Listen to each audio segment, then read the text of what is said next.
Test, test.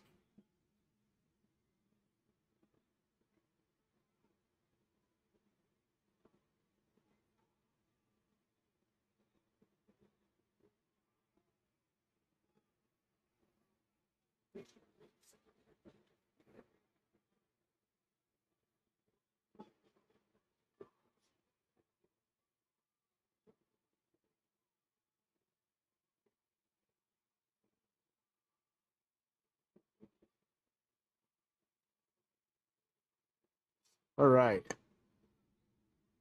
So you guys have been sitting around watching me stare at my screen for a minute, but I am now live, so welcome back to Wolverine MMA live stream.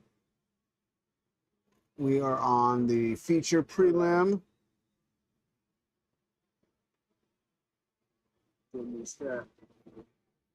We're on the feature prelim. My picks have not gone well tonight for these prelims. I'm 3-3 on my picks.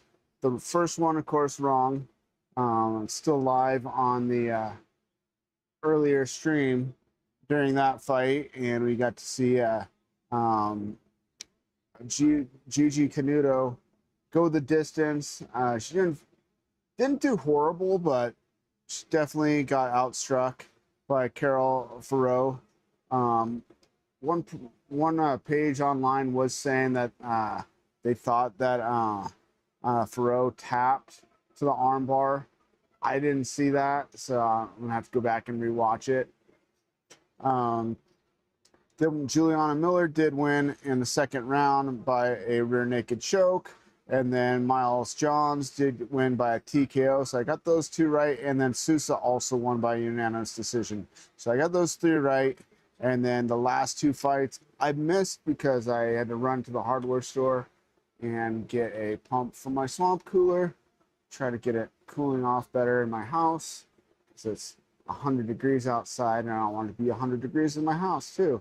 So right now we got Asplund versus Pat. I picked Pat to win. Ooh, and Pat knocks Asplund down with a left hook. Looked like Asplund did really good in the first round though.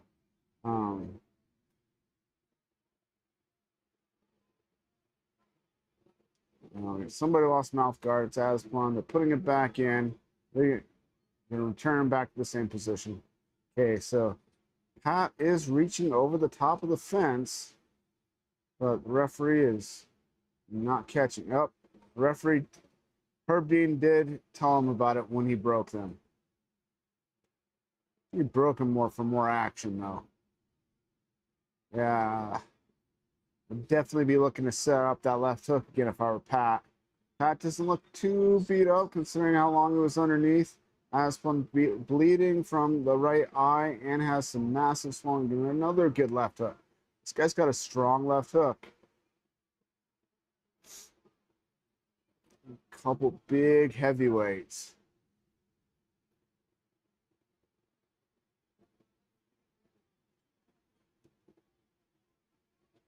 Might have been a little bit of a thumb in the eye or something there. Pat acknowledged. Oh, good body shot by Pat there. Yeah, these guys look very different physically, but when you lose 250 pounds, half your body weight, probably going to have a little bit of excess skin. Impressive that the guy was able to lose that much weight and become a UFC fighter. We've seen that before with other fighters where they've been really heavy. Some guys even like end up fighting in lighter weight classes, not even the heavyweight class. I'm trying to think. Isn't the 145-pound champ Alexander Volkanovski, I believe, was at one point 250 pounds playing rugby or something like that. It's just crazy to think about. Now he's 145-pound UFC champion multiple times. Last one pushing him into the fence. And Herb Dean separates him again. Herb looking a little little separation happy, which is not necessarily a bad thing when not a lot's happening. And there's the bell. We'll run the timer for the third round here. And if you're watching from earlier, the person that commented, I didn't see it commented right as I ended the stream. So, of course, we were watching the first fight of the fight night. What's my phone doing here? It's telling me that Wolverine MMA live stream is streaming. That's cool. All right. Hopefully they're going to do a multicam, and I'll have that running on my other screen to my right, and I'll switch back and forth here. Oh, as soon as this fight ends, we will look at the first two main card fights, and I will give you my predictions on those. Yeah, some of these fights where they've got lesser known fighters, it's really tough to make predictions. All right, here we go for round number 3 of the feature prelim. Because next week, Moksha versus Gary.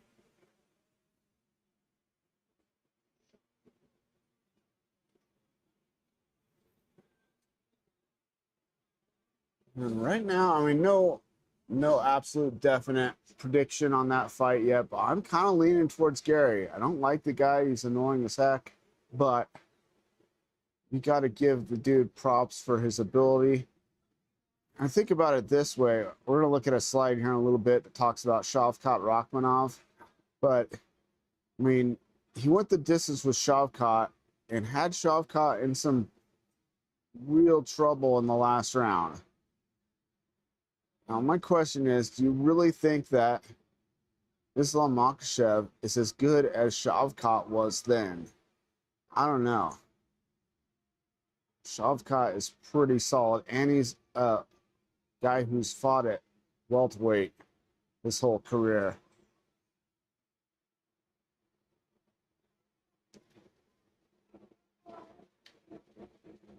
It's probably a pretty close fight. Oh, nice head movement by Pat. He's definitely looks like he's done the more damage. Oh, there's a big knee by, man, you cannot question the heart of Asplund. That dude, ooh, guillotine choke.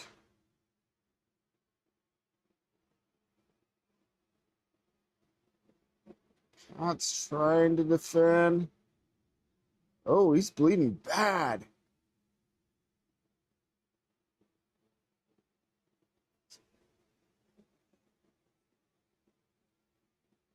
Oh, did get out. Let's see where the blood's coming from. It's coming from the right eye. You get clipped with that knee.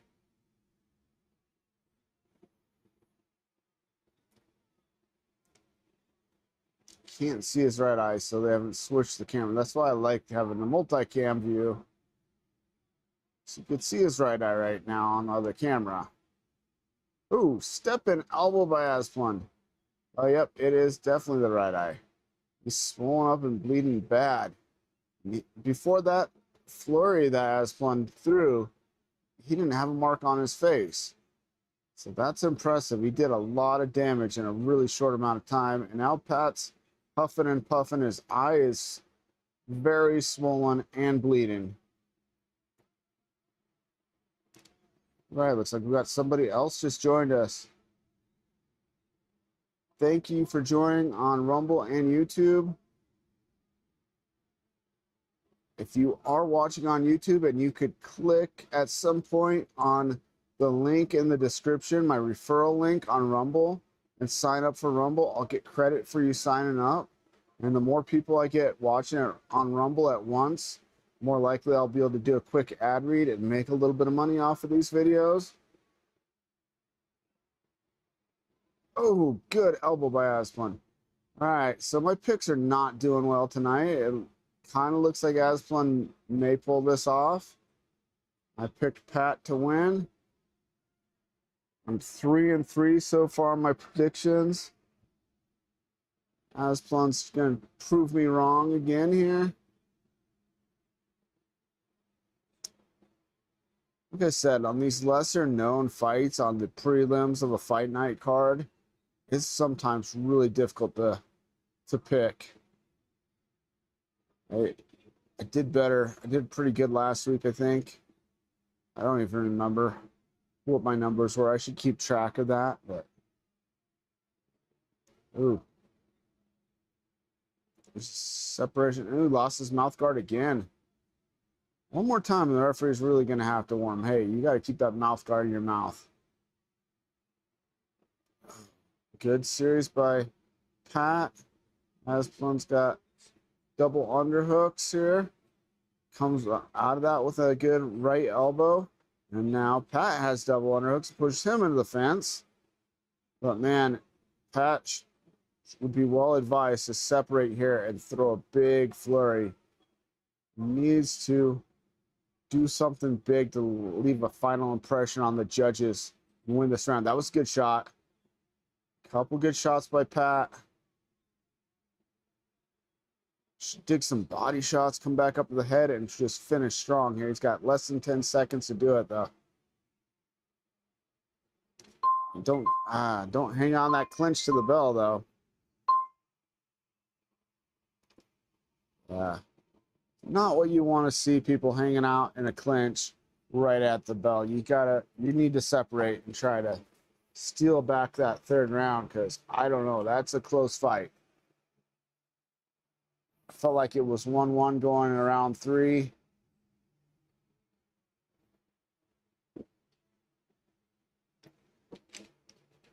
It seemed like Asplund controlled way too much of that third round for Pat to have been that comfortable that he was going to get the decision. So he got dropped also. Man, both guys dropped each other. I missed when Asplund dropped him. Oh, that was a nice kick across the jaw. I missed that. I thought that there was a knee. Oh, big elbow. Feel like Asplund probably pulled that off. But we'll see. We will see what the judges think here in just a second. Oh, and I'm going to also look over here and see if I can get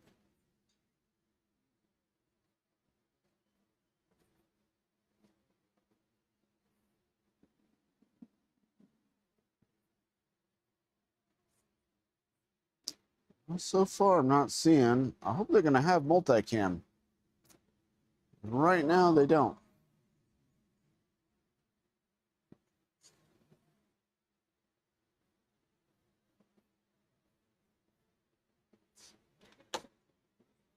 All right. Comes judge's decision.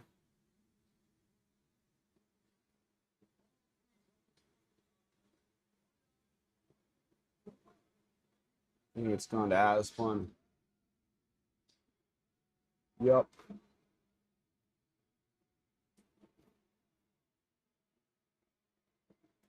All right, so yeah. 3 and 4 are my picks on the prelims. Let's go ahead. I'm going to switch my camera views over here. We're going to go through these first 2 main card fights. Got Billy Goff and Ty Cole Miller. Opening fight of the night. Ty Cole Miller is 7-0, undefeated.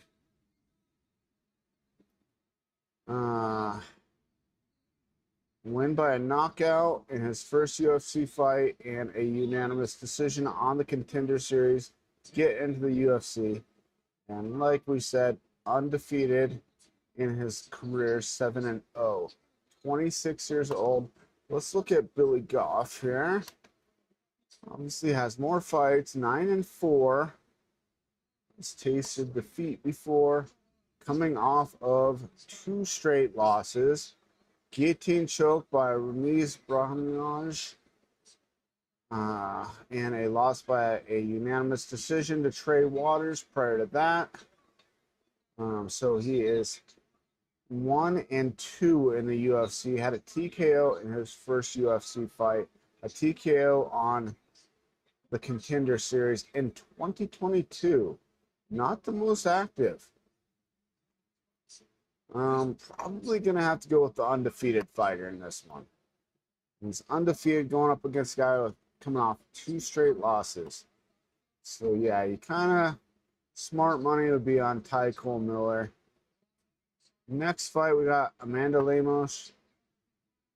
Obviously, she's fought for the belt. She's 15-6. Coming off of 2 straight losses by decisions. One by decision prior to that. Yeah, he hasn't gone. She does have a win over the current champ, Mackenzie Dern, by a unanimous decision. Lost to Whaley for the belt right before that. So she is 2-4 in her last 6 fights. But I mean, that's title shot, a fight against the now champion, and then a loss to Jaranova, who's title contender also. And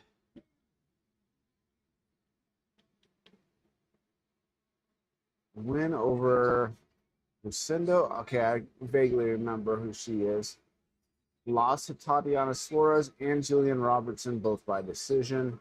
She's only fought the best girls in the division in her last 6 fights and has gone 2-4. So let's look at her opponent. Alexia Tenera. This girl's a beast, man. Looks like a wild woman with that hair. Some crazy Amazonian or something. I don't know, but man, she's very good. 14-1. Man, lost very early in her career to Bruna Brazil. But no, we've seen in the UFC also by a submission. Hasn't lost since then. It's her only career loss.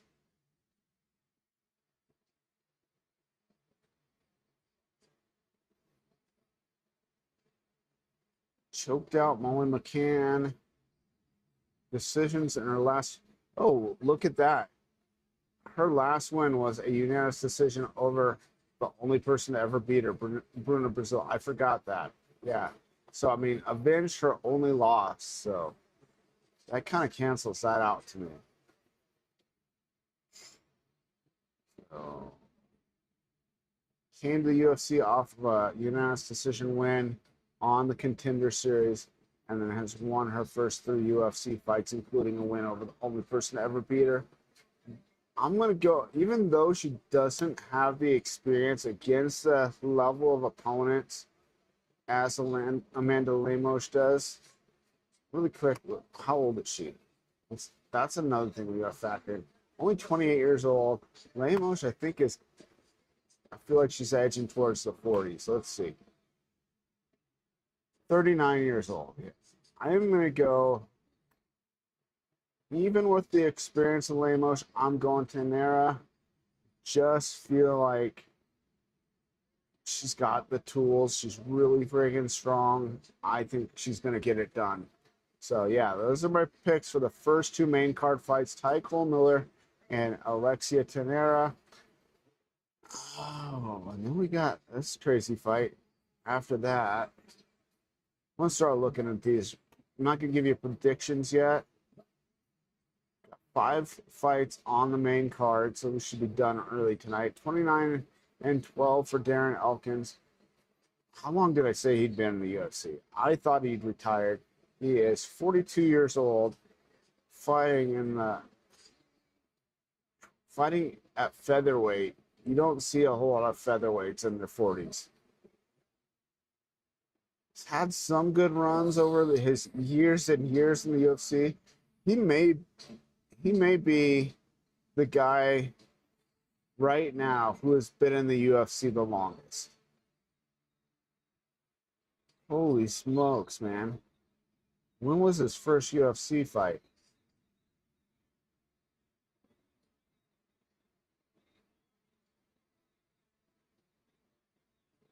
first UFC fight was against Dwayne Ludwig in 2010. Dwayne Ludwig's been retired forever. And he had to win over Dwayne. Dwayne injured his ankle. I don't remember that. It was 44 seconds into the first round.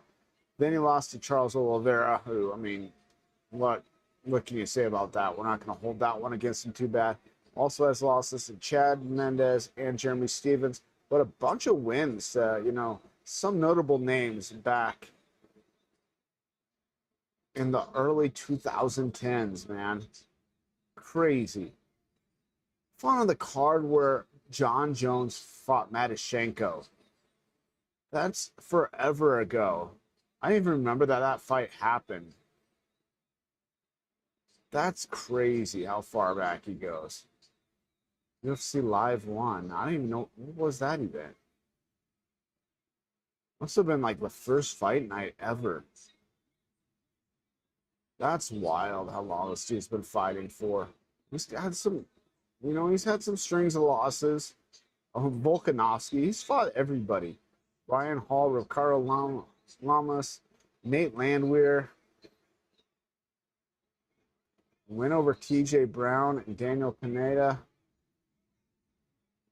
That is an insanely long UFC career. I doubt there's a whole lot of other fighters still competing in the UFC who have been fighting in the UFC since 2010.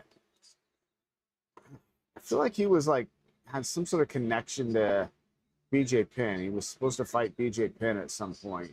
He was talking trash, trying to get a fight. He didn't ever fight BJ Penn. I didn't see that on it. Let's look back really quick.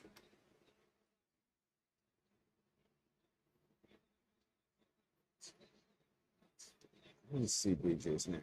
Pretty sure he never got the fight with BJ Penn, if I'm thinking of the right guy. And earlier, like I was thinking of, was talking about Phil Johns. I thought that he had fought in ONE FC. I was actually, the guy I was thinking of, I looked it up, was John Lineker. But if you look at the two of them, they look very similar. Threw me off though, because I saw he was an American. I knew that the guy I was thinking of was from Brazil. All right. So yeah, Darren Elkins, insane, long UFC career, fighting since 2010, fighting a 10-1 opponent from Cuba.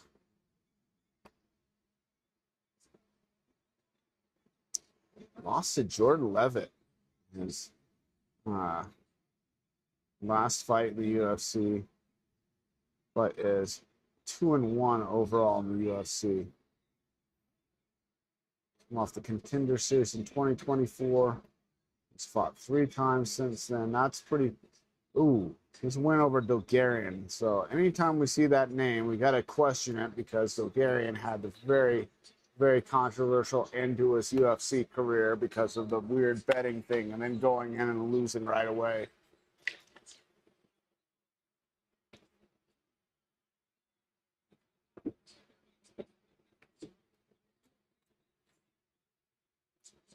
All right. While we are waiting for the first main card fight, let's look at some of my slides. I may come back and talk about this more. This is not in English.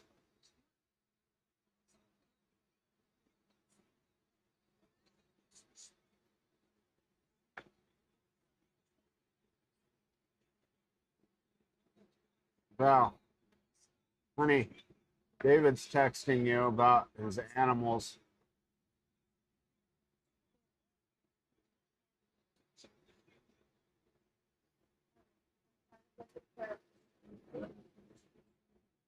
Oh.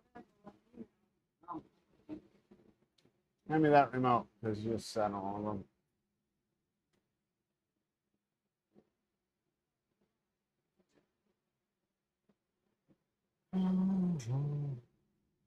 Text him and say, of course I did. It's definitely not on Jeff's live stream that you didn't. Huh?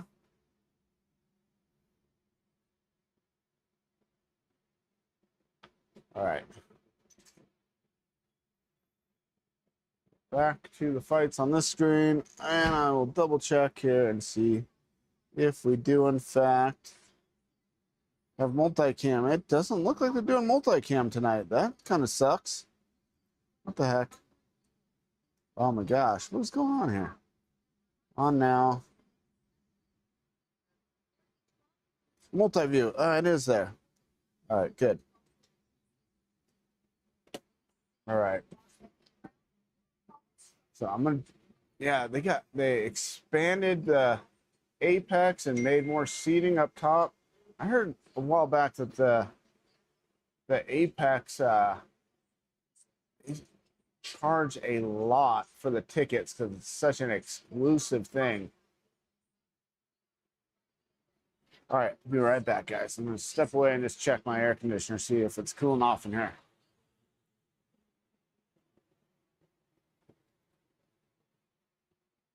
All right, it's come down a few degrees. Okay, so looking back at this,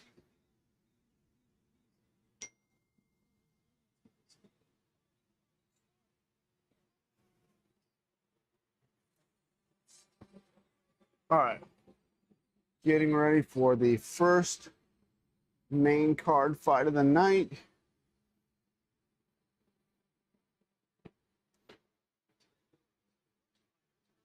Okay. Yeah, I got this one wrong. These 3 right. Now these 4 wrong. So I predicted Miller in this fight and Tanara in the next fight. So let's look at some of the other slides that I've got for tonight. All right, we got this is the tail of the tape for the main event. 9 years the senior is Mateusz Gamrot. It says he's southpaw, but I believe he switches stances. We did a breakdown the other night. When I do breakdowns and I watch videos of the fights, it is, and I've got it on the screen, it's only on Rumble, just so you guys know. What I did on that one was I went through a bunch of MMA news and I switched the YouTube off and went to Rumble exclusive. So yeah, if you want to be able to see all of my content, definitely go to Rumble. Okay, so this is, I believe, what the card looks like right now for Noche UFC main event that I've been calling for. This fight I'm super excited for. This fight I'm super excited for. This should be a good one too. Man, all those are good. And then all these undercard fights are crazy too. And then so now we just saw that, and let's go down one more slide. Supposedly this is getting added. It is not officially on there yet, but McMillan versus Rahiki, that would be a crazy matchup. It's the tail of tape for both these guys, both undefeated. Super, huge prospects in the UFC in the featherweight division. All right, Ty Miller is at the cage now. Then this is being rumored for the main event of UFC 333. I don't believe any fights have been announced for that card yet, but hopefully this is true. Yeah, really want to see. I hope Volk wins that fight. Then this is another thing about Noche UFC. The slide should have been up higher. Put it back up later. All right. Noche UFC event on September 12th will take place in the afternoon in Glendale, Arizona. The prelims are currently scheduled to begin at 2 p.m. Eastern Time. Main cards that start 5 p.m. Eastern Time. So way earlier. The reason they're doing the early start is because the Zuffa boxing event is going to be the same night. Ryan Garcia versus Connor Ben, and they don't want to compete with each other. I don't know how I feel about that. I am probably going to watch. So I'll probably do a live stream just most of it that day. Man, I got to look at something on my schedule. I hope I'm not working that weekend. It could potentially be the weekend I've got to work. Maybe not. We'll see. If it is, I'm going to be really sad because I really want to watch this fight live with you guys. Right. Skipping over that, so I talked a little bit about Shavkat Rakhmonov. This is a tweet from Dylan Dennis, who, you know, is kind of a dummy, but this this is I totally agree with him on this take. It says it's crazy how one man's injury changed the whole trajectory of, he says, the sport, I say the division. If Shavkat Rakhmonov doesn't blow his knee out, Islam doesn't move up, Justin never becomes champion. I guess it did affect two different divisions then. Ilya might not have a second belt. JDM doesn't get a championship. Ian Gary wouldn't be fighting for a belt, and so much more. What a sport. It is true, and I mean, Shavkat, hopefully he comes back. I would really like to see him versus Michael Morales, and then the winner be, you know, next in line for a title shot at welterweight. This UFC 331. I don't believe this fight is. Maybe this is. We're gonna have to look and see if this is official at this point. So I don't think they had this as the main event yet, but if it is, then heck yeah, this is a really good card. Also, I want to see this fight for sure. Baranowski versus Menefield. That's a really good fight. I mean, this is a stacked main card. And then you got Stevenson versus Shara, you know, as the feature prelim, and Jourdain versus Vera. And then Tai Tuivasa most likely getting knocked out by Despain. This is really good. Neil versus Mora. Yeah, this is a stacked card here. All right. Oh, they haven't announced still announcing the second fighter here. All right, so yeah, that one looks like a fun card. This is just Mauricio Hoofy talking about the fight. So the odds as of now, we'll get into this stuff a little bit later. Come back to that stuff. Let's go back to here. All right, we're getting ready. It's start of the fight. First fight of the main card. Ty Cole Miller versus Billy Goff. I called for the undefeated fighter, Ty Cole Miller, get the win in this. All right. On timer is synced up perfectly.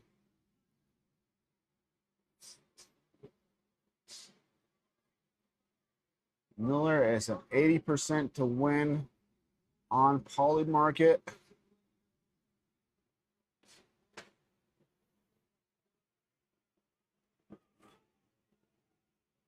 Goff trying to get Miller up against the fence. Smart tactic. I'll grind on him and wear him out. He's got double underhooks on Miller. Miller has not been able to pummel an arm in yet.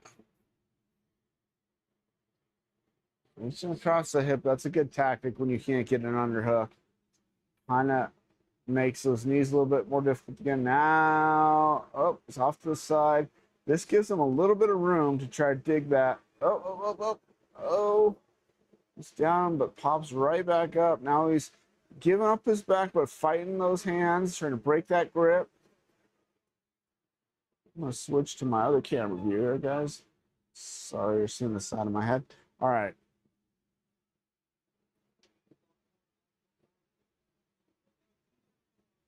Good tactic by Goff, pushing him into the fence, but he needs to get something done here. We get a takedown. Saw the referee earlier breaking the fight fairly quickly from this position.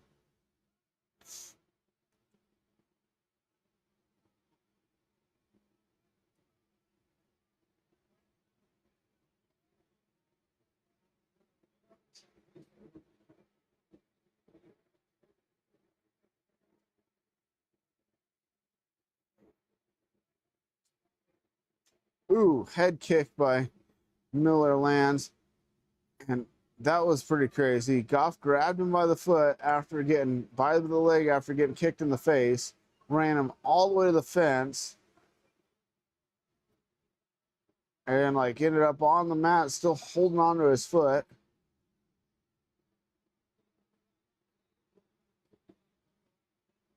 It's pretty wild. Jeez. Miller trying to break the grip here. Oh, does momentarily. Okay. Now we got Goff trying to drop down on a double or a single here. He's got working for a double. Couldn't get his hands locked. Comes back up into a body lock.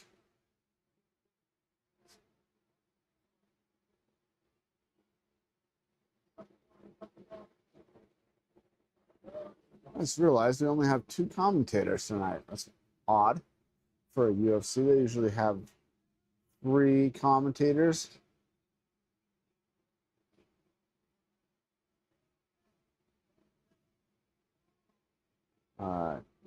So finally, Miller's got separation. He needs to get busy here. Goff's just been kind of pushing him into the fence. That head kick was nice, though, man. Oh, good right hand lands for Miller. Goff pushes him back into the fence, lands a pretty decent low kick. Shoots back in for another double, drives him all the way into the fence again.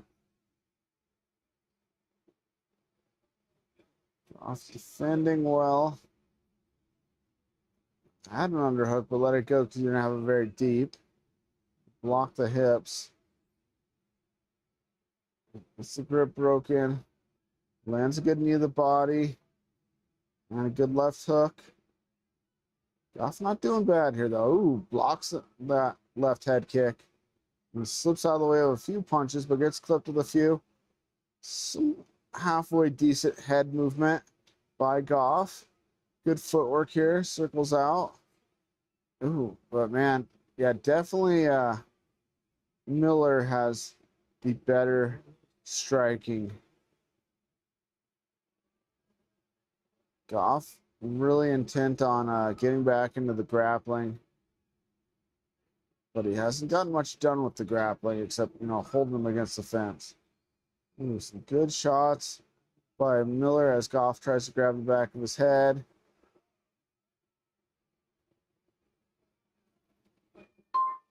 That's the end of the round 1. It's a tough round to call.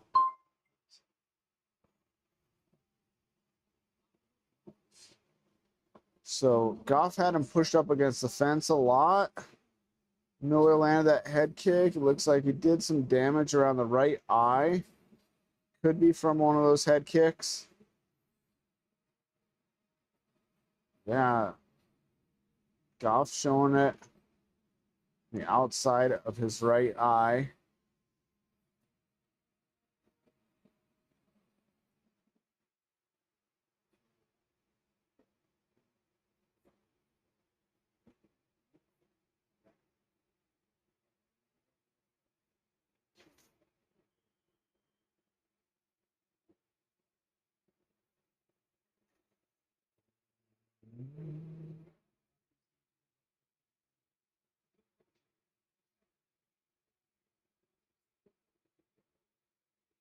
All right, getting ready for round number 2.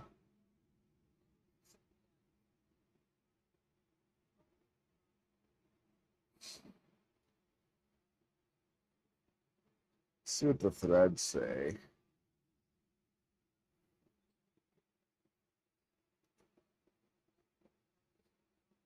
Definitely think Miller landed way better strikes that first round. Although Miller has a little bit of blood coming from the nose area.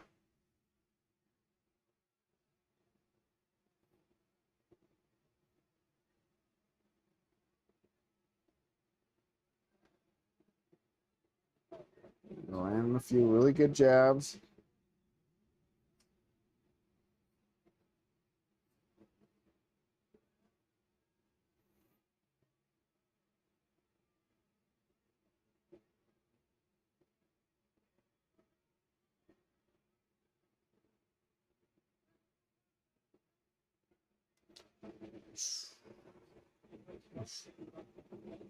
Really good counter shots by Miller.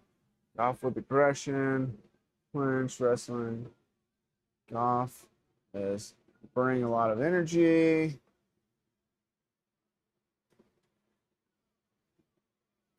10-9 Miller in round one, somebody said.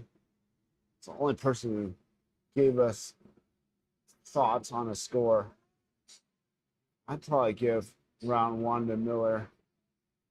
26-6 on distance head strikes.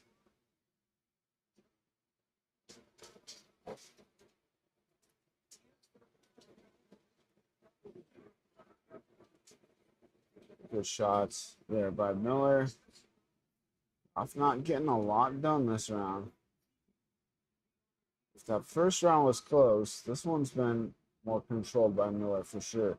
Ooh, good combination with a right hook to the body in there. Oh, Miller drops him, looking for the finish. Goff still trying to defend.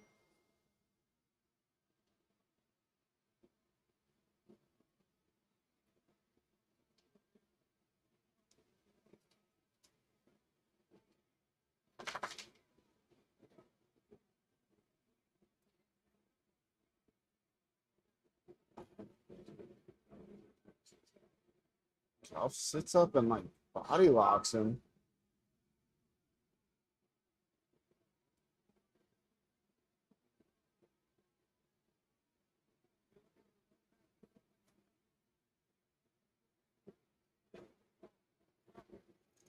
Miller landing some strikes from in this tight position here. I think Miller's trying to disengage.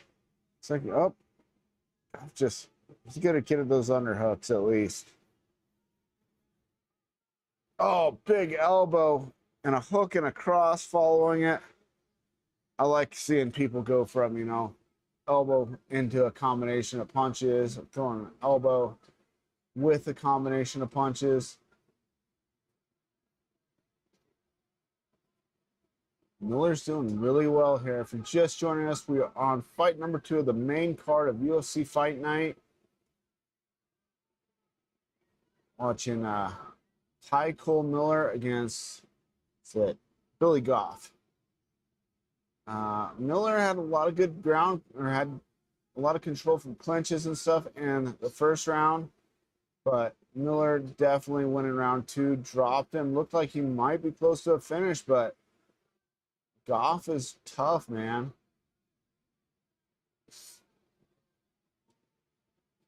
Yeah, it was 19-6 on significant strikes in round 1 and 59-9 this round. Both rounds in favor of Miller. Oh, big shots by Miller.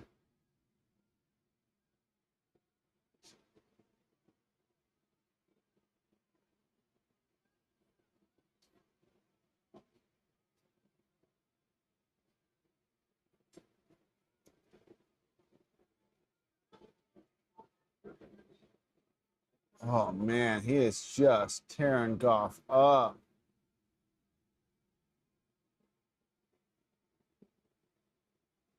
He's trying to defend, but, man, he is getting battered with punches and elbows here.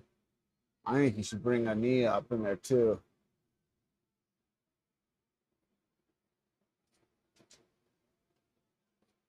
Man, there's the bell.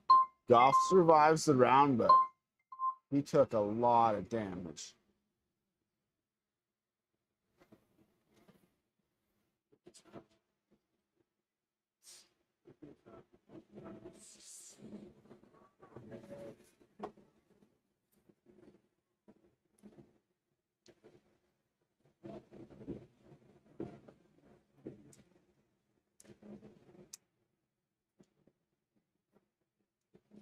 Goff was in a lot of trouble into that round. It's funny, like this fighter's name is Ty Cole Miller. There was a Cole Miller that fought in the UFC years ago.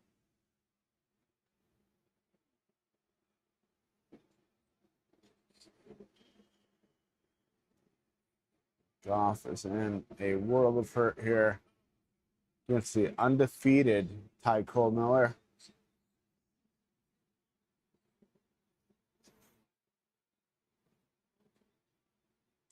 Ooh, both eyes are very, very swollen. Doctor, looks like they're going to let him go.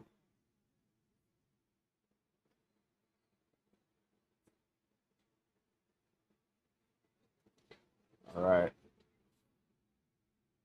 We go round number 3. First round was fairly close. Round 2, oh, and it's over. It is over. Ty Cole Miller stops him 10 seconds, maybe 15 seconds into round number 3. Right. So next fight, I am going with Tainara over Lemos. Fight after that, we got Darren Elkins against Del Yadir Del Val from Cuba. Let's look back at Val's record. He's 10-1. Did lose his last fight to Jordan Levitt by a judge's decision.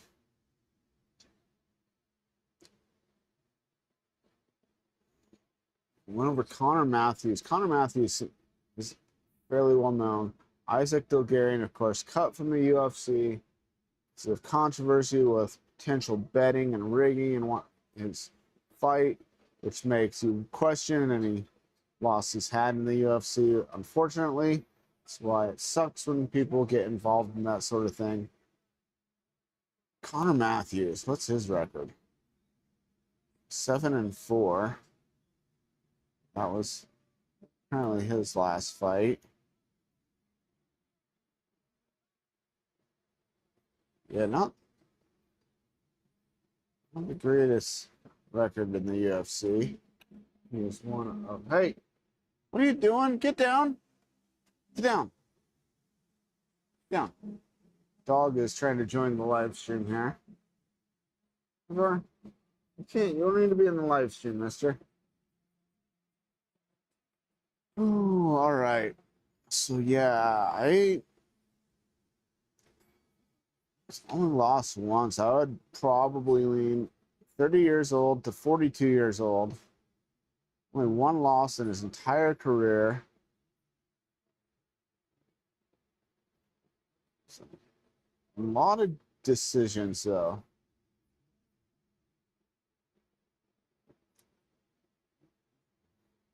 Six stoppages and 4 decisions in his 10 wins. That would be a 60% finish rate, which is not horrible, but not the best. But maybe they were dominant decisions too. So yeah, I'm gonna go over here with the Cuban fighter over Elkins. Elkins fighting since 2010 in the UFC, which is insane. Like I said, probably the longest time anybody has been currently fighting in the UFC. So yeah, got this one right just now. Man, I'm thinking Tanara, and then I'm thinking Belvale. Then we'll look at this one after that fight. After this next fight ends. I won't give you a prediction on the main event until the co-main event is over.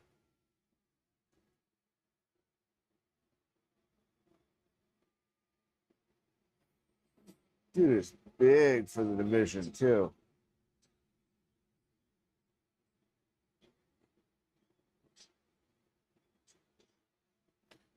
Undefeated. What weight was that? Lightweights? Welterweights.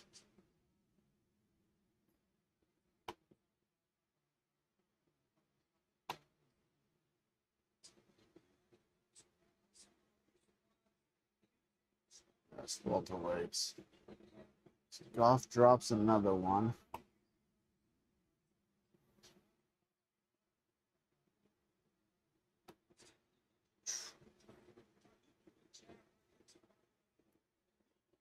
All right, so 1-0 on main card picks, so we're just going to forget about the prelims. If you're just joining us, we're watching UFC Fight Night. Going to share the link around a little bit here.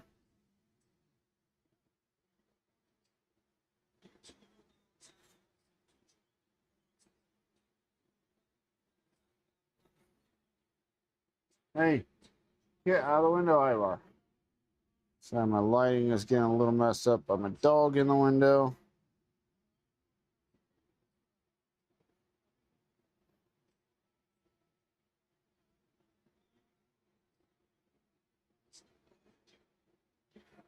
Copy link.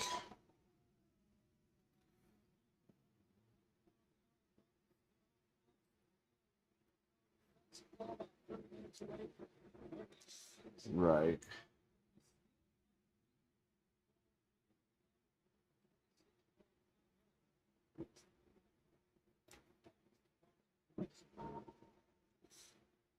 All right. Get this. So, Bellemere going to be on Dana White's Contender Series. She's done amazing in UFC BJJ. I believe she's undefeated in MMA and is a NCAA wrestling champion. That's a pretty put together fighter there. Male or female, you don't see that much. And the daughter of a former heavyweight champion of the world. Pretty wild. She's going to be the featured fight on Dana White's Contender Series on August 25th.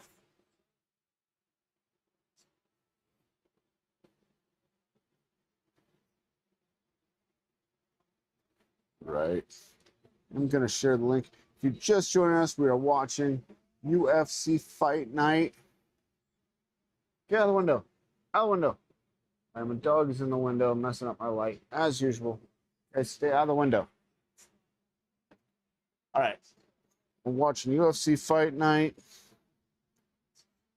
There's another thing saying McMillan versus Rahiki is going to be on UFC Noche. Going to share the link around a little bit here. Get more of you to join. Thank you for joining. If it's your first time on Rumble, if you could click on that, you'd like to sign up on Rumble, click on my referral link. So next fight, I am saying that Kainara, I think that's right, is going to win.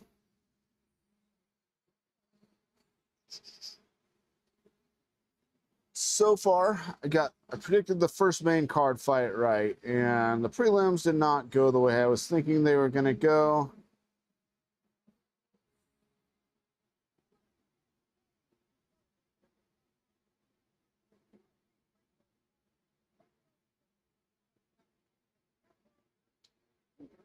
That's funny. They didn't have ring card girls at the UFC, at the Zuffa boxing event in Dublin because the UK won't allow you to have ring girls unless you also have ring boys. What the heck? That is crazy. That's all over the place, too. Who wants to see ring boys? Gigi Canuto looking pretty beat up after a fight.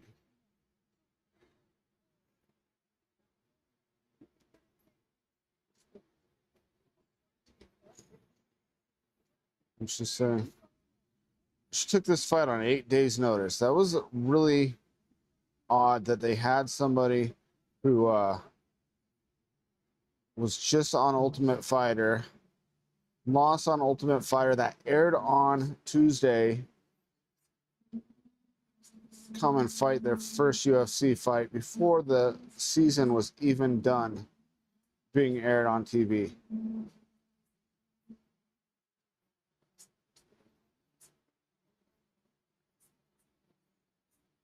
Ian Gary removed himself from social media.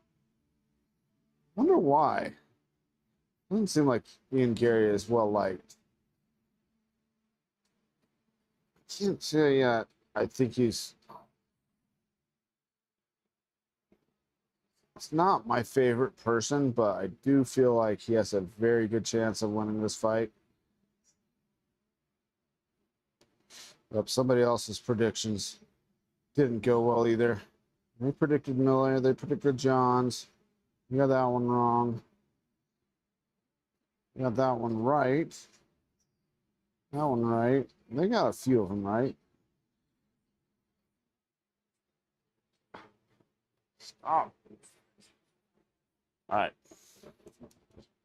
Sharing the link around. If you guys could share the link too, I would really appreciate it. Yeah, I'm not a huge fan of Ian Gary. He is a weird dude, but I do feel like he has a lot of advantages in this fight. They're not giving him enough credit. Yeah, I can't wait for that Bellamir fight. That's going to be awesome. Hill versus Walker, and he's like blown up like a balloon.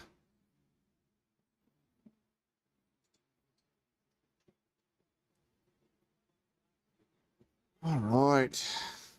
So yes, Lemos has fought way better, higher level competition. Somebody else just joined us. Thank you guys for joining me tonight. Hoping this is going to be a pretty successful stream tonight. Getting ready for the second fight of the main card. I predicted the first fight of the main card correctly.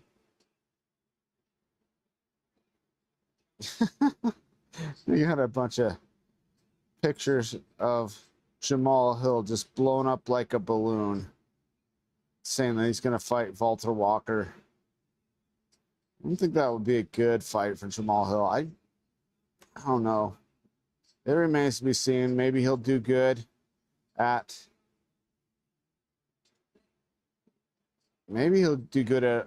heavyweight, but man, I thought he was kind of a flabby light heavyweight. Never looked like he had a lot of muscle on him.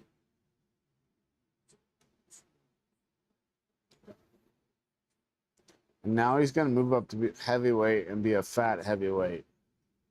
It kind of doesn't seem like the right direction to go.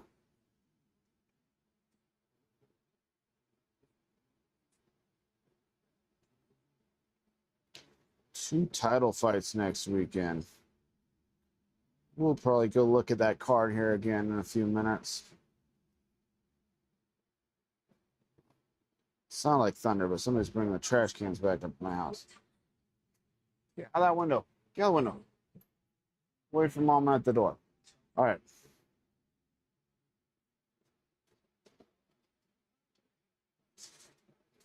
Carlos Prates says Ilia Topuria would get slept at welterweight. I don't see any reason Ilia should move up. He needs to stay at 155. I don't think he should go back to 145.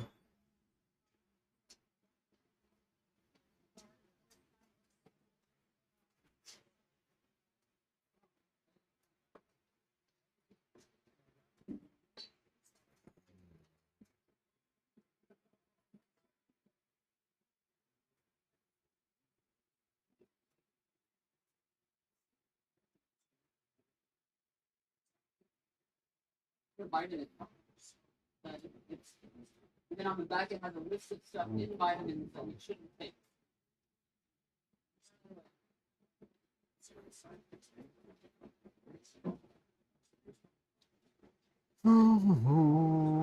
Right. Getting ready for the next fight.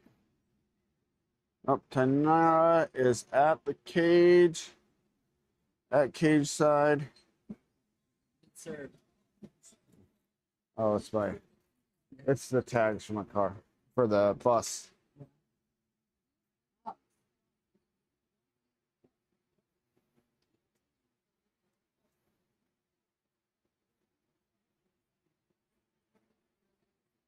What does the thermostat say the temperature in the hallway is now, Travis? Does it come down anymore? I want to hear you complain. I ran to this. Between 75 and 80. Between 75 and 80. It's come down a little bit. I ran to the hardware store and got a new pump and installed it and everything.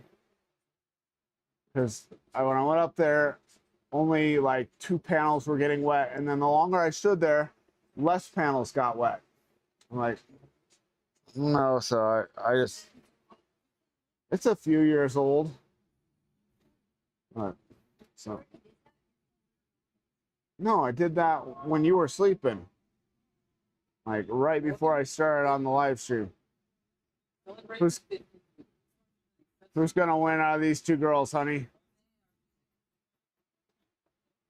Lemos or Tainara?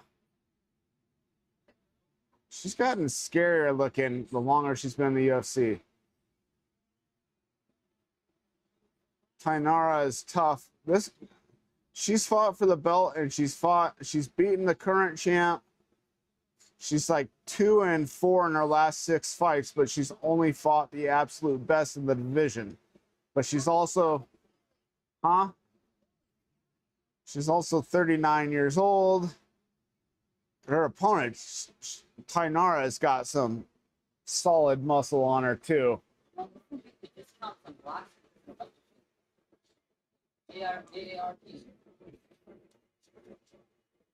It's something you have to sign up for and pay for, though. Isn't it? She could sign up early now for a higher amount, or wait until she's actually in her 50s and then.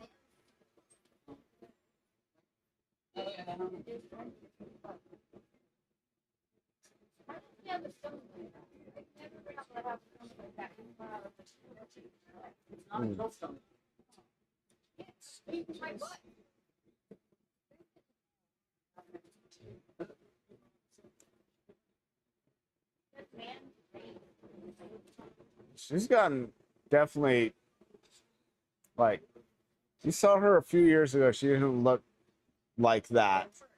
I just think she's getting more, I don't want to say on the live stream, but yeah, this girl's got some muscle packed on her though. She's shorter. She's 5'4", the same height, but my gosh, she looks like her thighs are freaking rocks, tree trunk thighs. That's crazy. These girls are 115 pounds. I wonder if she's that tall with the hair. Because I really feel like she's shorter than Lemos. I don't know what it says. I don't know if it's English. I'm not sure. I can't read her mouth guard. Tried. Might be in Portuguese.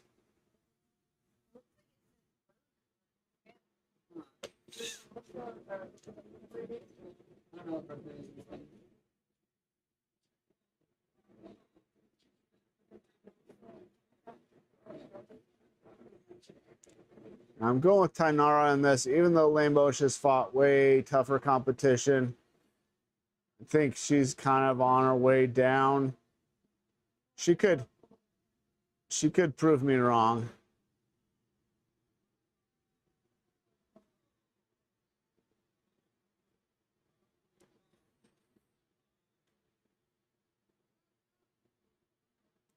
All right, round number 1, Tainara versus Lemos. Getting ready to start. So apparently, they asked Dana White why they didn't have ring girls at the Zuffa boxing event in Dublin. And he says, because in the UK, they require, if you have ring girls, you also have to have ring boys. And they just said they weren't going to do it. They said, nah, we won't have ring girls. Tainara is a 74% favorite on Polymarket. Lemos does switch stances quite a bit. And she just looks, doesn't she look taller than Tainara? I know she's probably standing a little bit shorter, but she just looks, they do not look the same height. I don't believe that stat.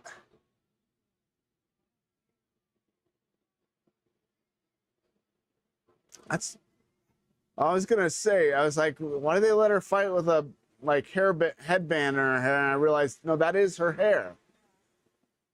She's got 3 different color hair on her head. Gold up front, whitish yellow down low and brown in the middle. She's got some power. Lemos is no slouch in the power department either, though.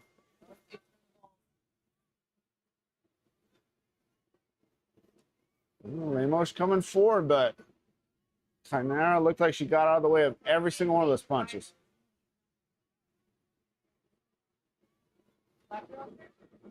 Oh, she got popped there with a left. Clenches up. Tainara does have decent ground game. We saw her win with a rear naked choke against Molly McCann, and I believe she's had decisions since then. Her only finish in the UFC.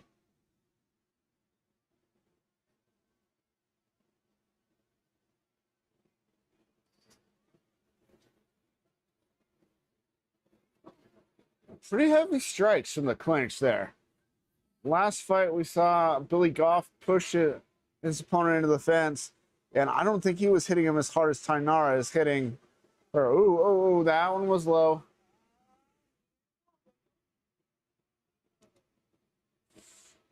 Oh, gotta stop the timer. They always do this to me. Pause.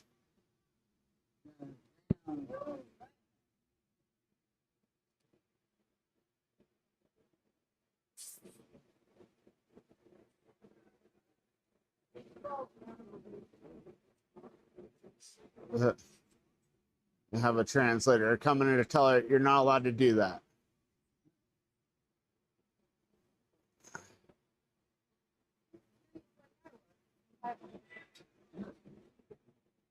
The translator's going over to see if Lemos is okay. This would be a occasion where it'd be nice to have a referee that spoke Portuguese. They don't need to bring a translator in because they both speak Portuguese.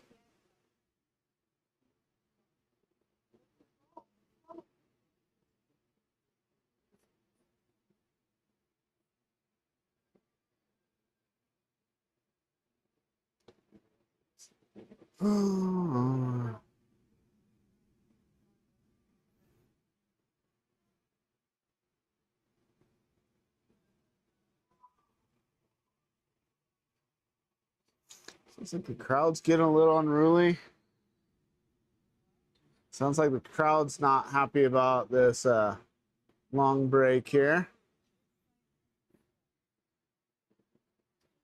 That was like not even that low. It was more of a shot to the bladder there, not to the genital area. I mean, technically still illegal, but I don't know.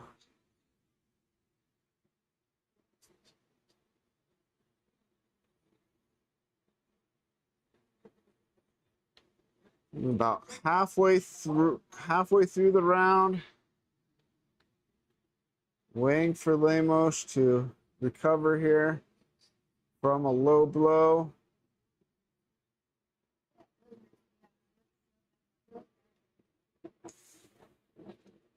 It's a good thing my wife is not mic'd up.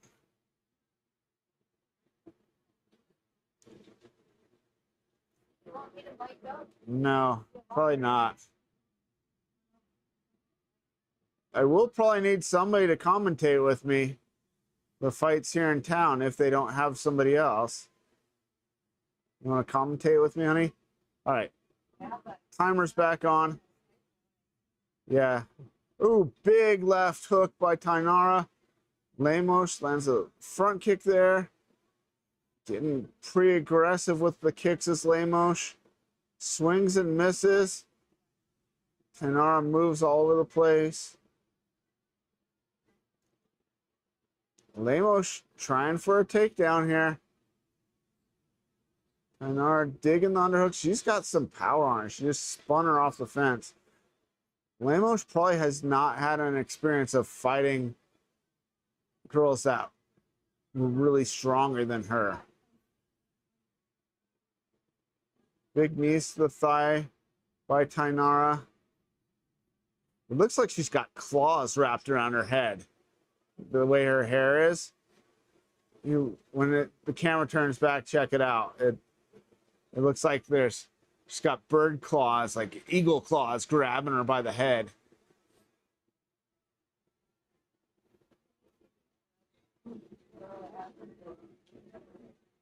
Yeah, Tainara's shots from the clinch have some pretty decent power. She's bringing that leg way back to where her foot is behind her knee and driving that knee into the thigh. Really grinding on Lemos.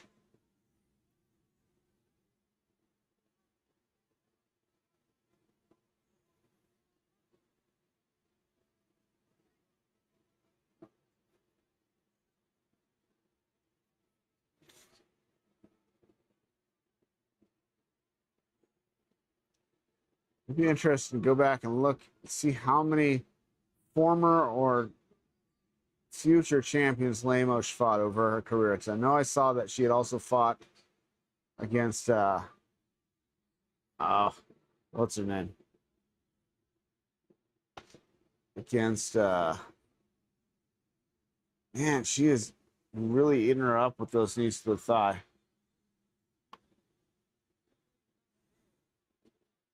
She fought Jessica Andrade also. All right, round comes to an end. Would say that first round went to Tainara for sure. She had way more control.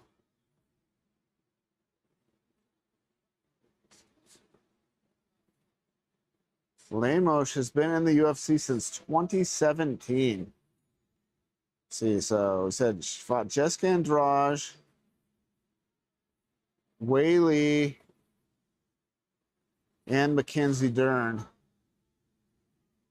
who have all been UFC champions and had a win over Dern. Not that long ago on the Dern one either. Yeah, I would guess she hasn't felt this kind of strength since the fight with Jessica Andrade. Andrade's always been a powerhouse. First started her career at 135, became 115-pound champion, and also I believe fought for the belt at 125.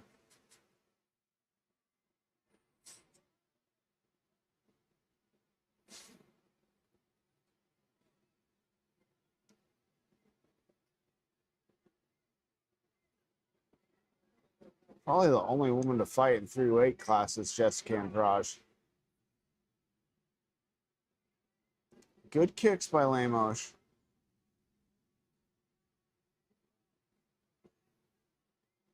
Tainara just moves different. Oh, good jab by Tainara. She's kind of got a perky jerky style. Landed a good left hook there.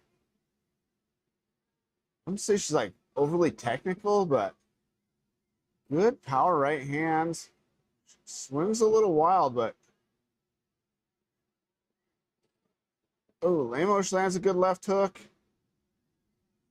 Maybe a little bit damage around the right eye of Tainara. Tainara swings a huge overhand right and misses.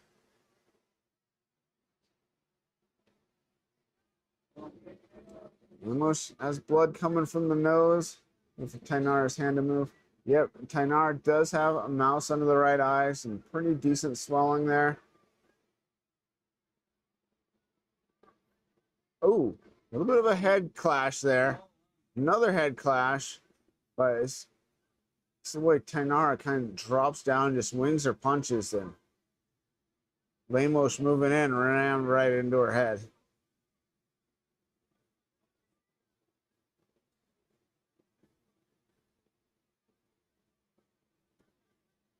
Tainara seems to really like to clinch, but she hasn't really looked for anything that really looked like a takedown.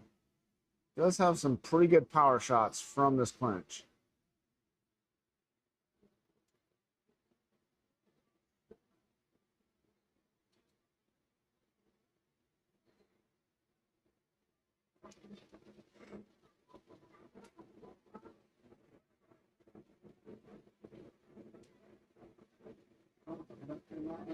Lemos tried for a trip, didn't get it. Oh, nice move by Lemos, reaching around to the back of the head the way she did there. She reached around to the opposite ear and pulled on her head and was able to get some space there and then get the separation she wanted. Lemos has blood coming from her left eye.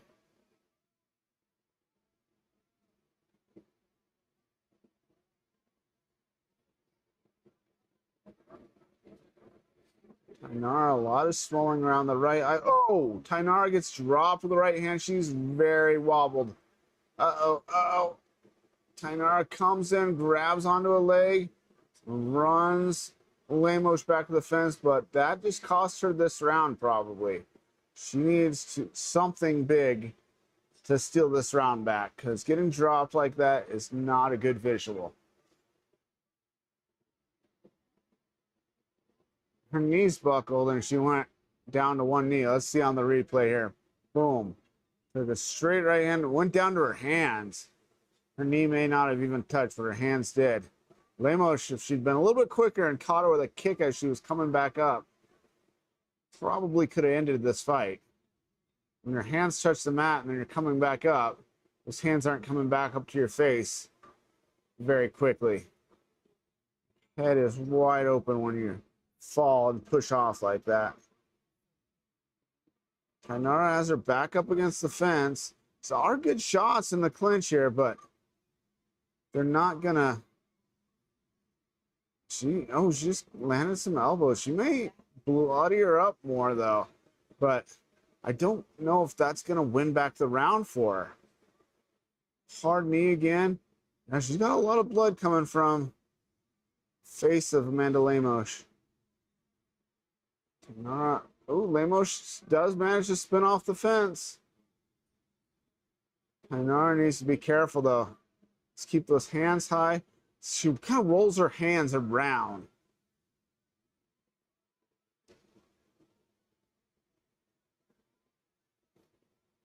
Lemos looking a little bit on the tired side though.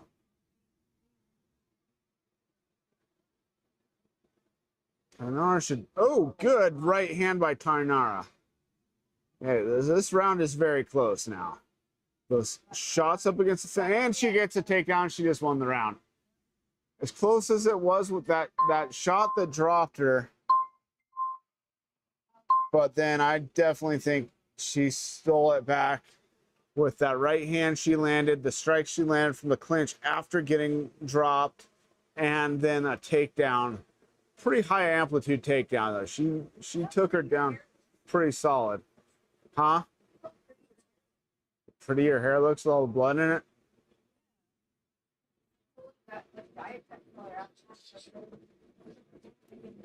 Like that fighter that got the teeth marks tattooed on his arm after he got bit. I'm gonna have to go back and figure out who that fighter was. I was just talking with somebody about that a while ago. You guys remember that fight where one fighter bit the other fighter on the arm and the other fighter pointed out to the referee stopped the fight and he showed him the teeth marks and they called the fight and the one fighter lost by disqualification.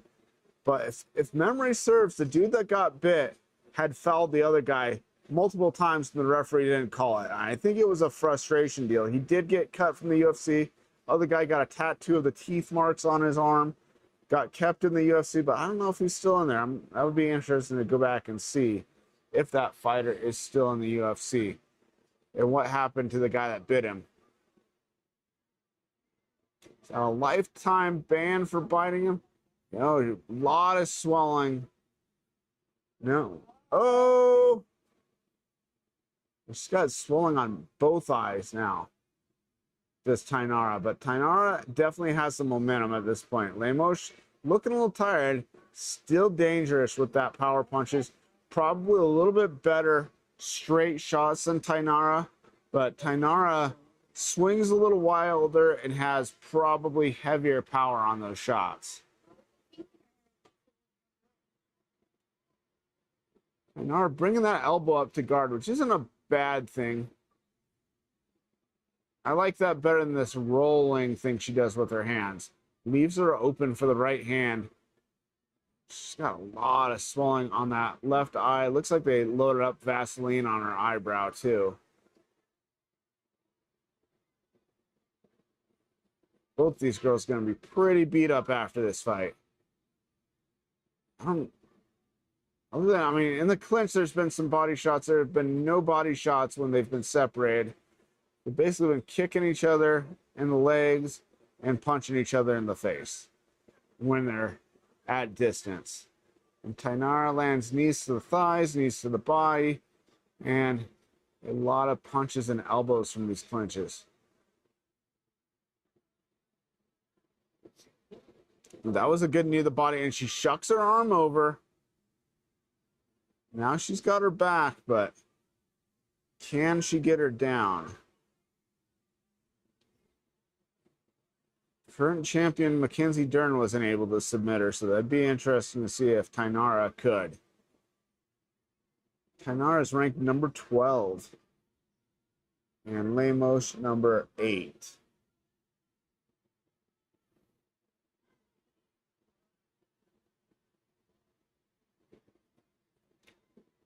Ooh, she is just like kicking her with her foot in the back of the calf. It's an interesting. Now she's stomping down on that calf. Don't know if I've seen that before. She's staying busy and she's keeping the referee from separating. She should come back with and stomp the foot from there. I don't see as many foot stomps. As far as I know, it's still legal.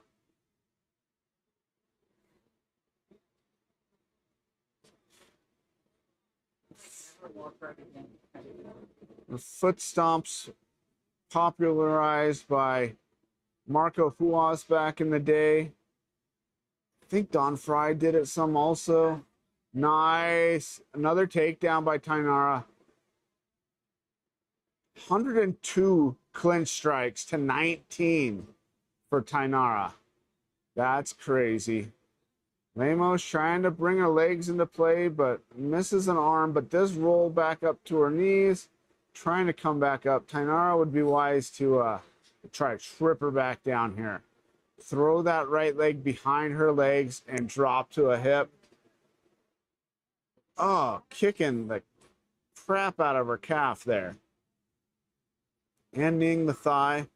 These are hard shots. As I said, the shots Goff was landing in the previous fight from the clinch did not look like they had as much power as Tainara's shots have. I'm sure being 170 pounds, they probably had as much power, but when you go size for size, I think Tainara's landing way harder shots in those clinches. Lemos needs to quit messing with their shorts and get busy and try to finish this fight. So I think she's definitely down. She may have lost all 3 rounds here. I'm trying to remember round 1. Round 1 was fairly close, I think. But rounds 2 and 3, definitely to Tainara. Oh, big shot by Lemos, but 10 goes down to a hand again. Oh, big shot. So Tainara has definitely proven she has one heck of a chin because she eats those shots and just keeps throwing, and there's the bell. Definitely feel Tainara won. Lemos sitting down against the fence.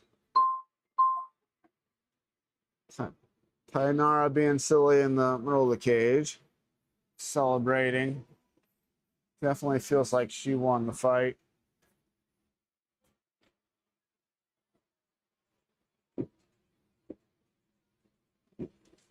So if Tainara gets the decision, which I think she will, I would be really surprised if she didn't. Then I am 2-0 on my main card predictions, which is way better than I did on the prelims.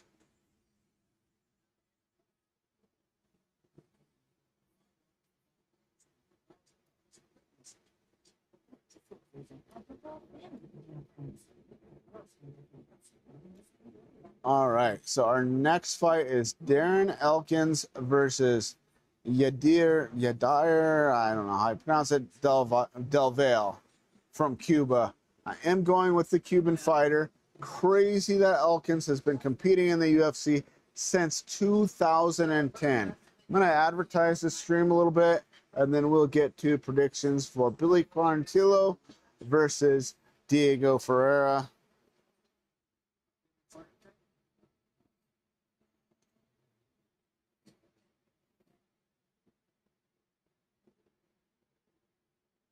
Dang it.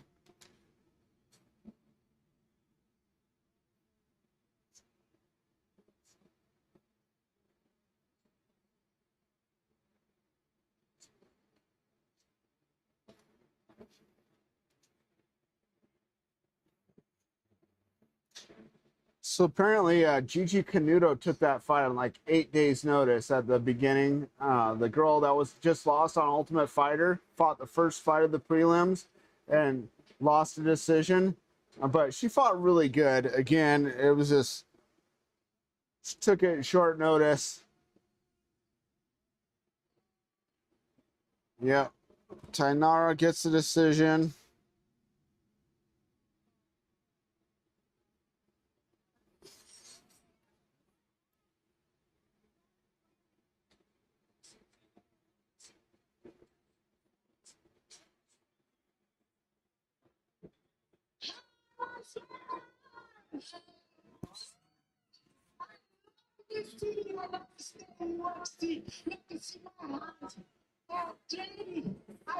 Very funny and stay here. Very funny. You know, let's take a look at your work up here.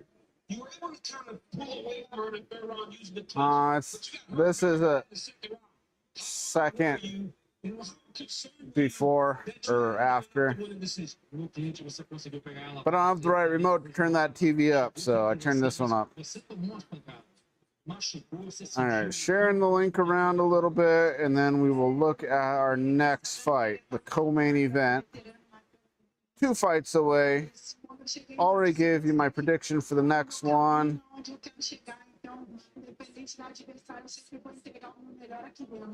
I knew when I was coming into this fight that I was going to be fighting a veteran fighter, somebody who was very experienced, but I knew my path when I came into the UFC. No matter who was the All right, they're saying on UFC stats that Louis Sutherland has already been removed from the UFC. I don't know if that's true or not. I don't usually cut somebody the same night as the fights for a loss.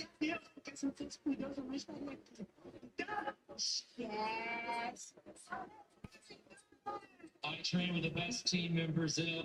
We're force and fire. I train with the best. A lot of girls out there. This is Marie Baldo. She's gonna be the next one. Team Rivas, we're out there. We're ready and forget about it. All right, if you're just joining us, we just saw the end of Tainara versus Lemos. Tainara got the win, which I did predict correctly. 2-0 on my main card fights so far.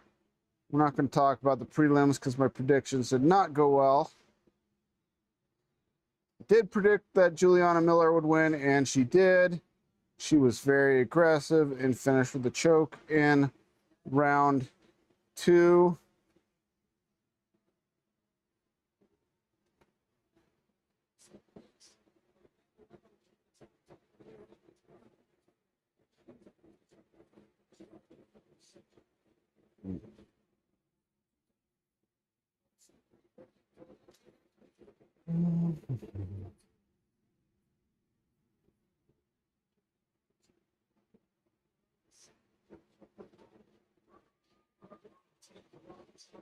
All right. So, enough of that. All right, now they're going to hype up Mackenzie Dern for next weekend. We just saw one of the last people to beat Mackenzie Dern get beat. Really feel like they put together this fight just to try to get her one successful title defense. not that I don't think her opponent next week is really, really good. I just don't know if it's the best matchup for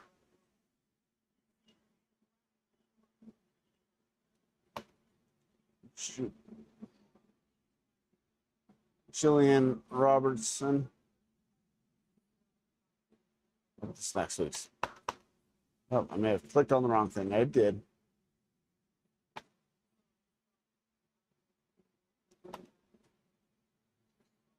This is next week's card. Jillian Roberts, 17-8. Mackenzie Dern, 16-5.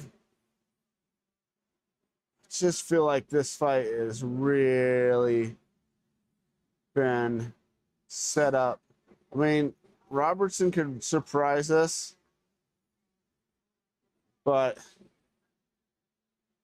man, I feel like Dern has a pretty significant advantage standing and on the ground. Robertson, of course, has, I believe, the most submissions in UFC women's history. But Mackenzie Dern is a world jiu-jitsu champion, super elite on the ground. All right, so yes, I'm predicting fighter from Cuba in the fight coming up. And then let's look at Billy Quarantillo versus Diego Ferreira. Let's look at Billy first. 18-7, coming off of 2 straight losses, both by finishes. That's rough. Wow. So if we look back at what is his entire UFC career, it's been in the UFC for a while.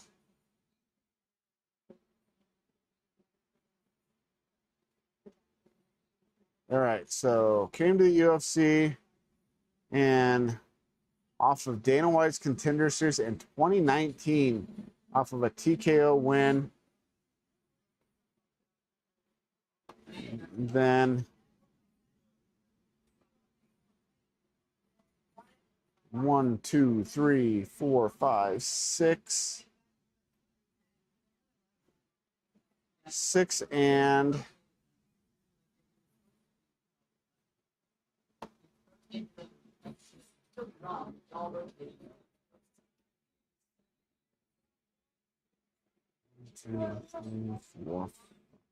6-5 in the UFC for Billy Quarantillo. He's fought some pretty tough competition. Cub Swanson, Yusuf Lawal, both really tough. Also has a loss to Edson Barboza by a knee, but you know that happens a lot with Edson Barboza. It's a win over Alexander Hernandez, lost to Shane Burgos, lost to Gavin Tucker. Win over Damon Jackson. So let's look at his opponent, Diego Ferreira. 19-7. Lost to Alexander Hernandez, who we just said Quarantillo beat.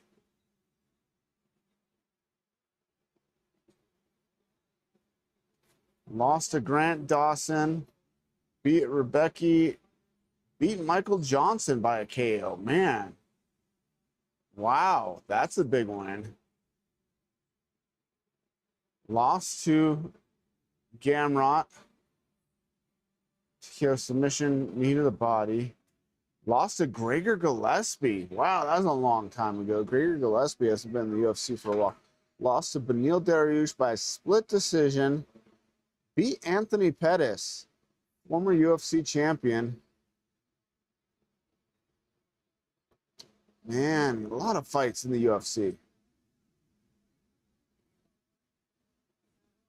Lost to Dustin Poirier by a KO in 2015.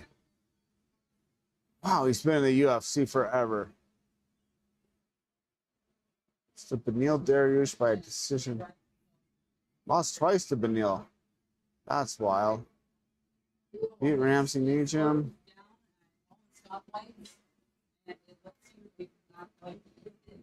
That is a crazy UFC career. Better record in the UFC than his opponent. I'm going with Diego Ferreira in this one. So I'm going with Del Valle and Diego Ferreira.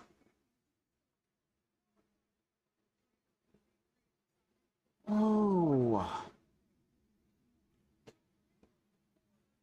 All right, I gotta switch out drinks. I will be right back.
All right.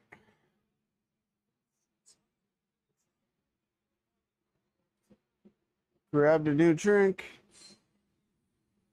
Temperature's dropped about 8 degrees since I installed a new pump on my cooler.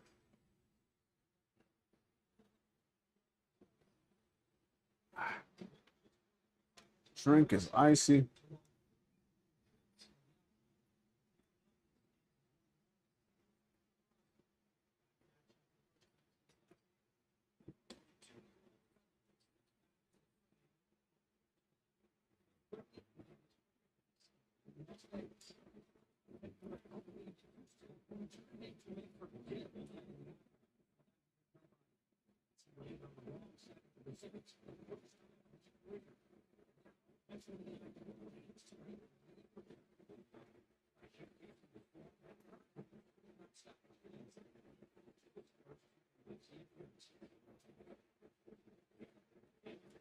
Oh, this is crazy. Darren Elkins still fighting.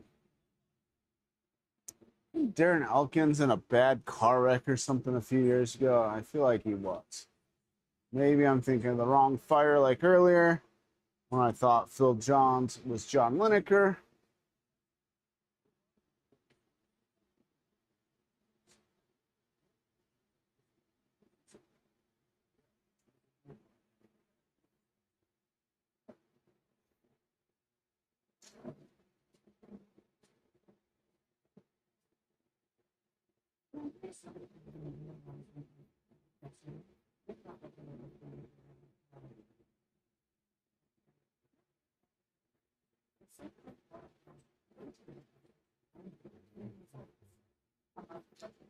Advertising the stream a little bit more.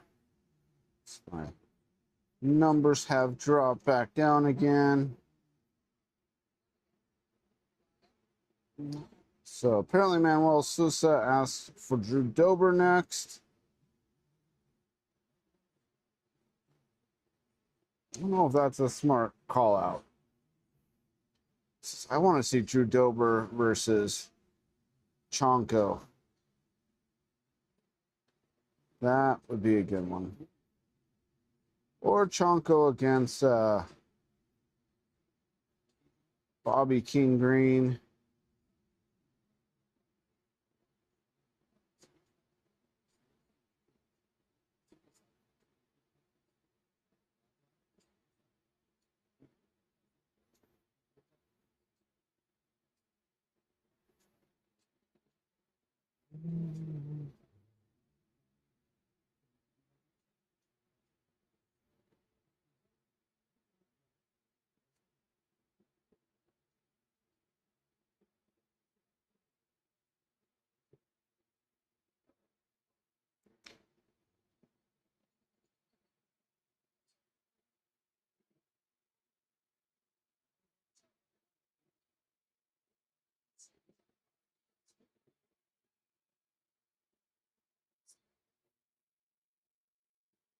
All right, let me mute the sound over there.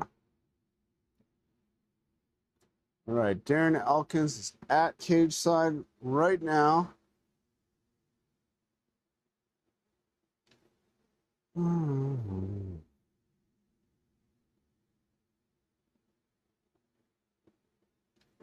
do believe that this week is our first contender series.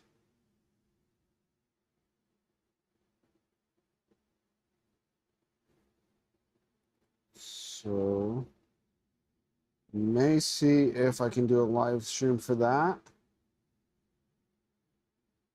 Or at least a recap at the end of it.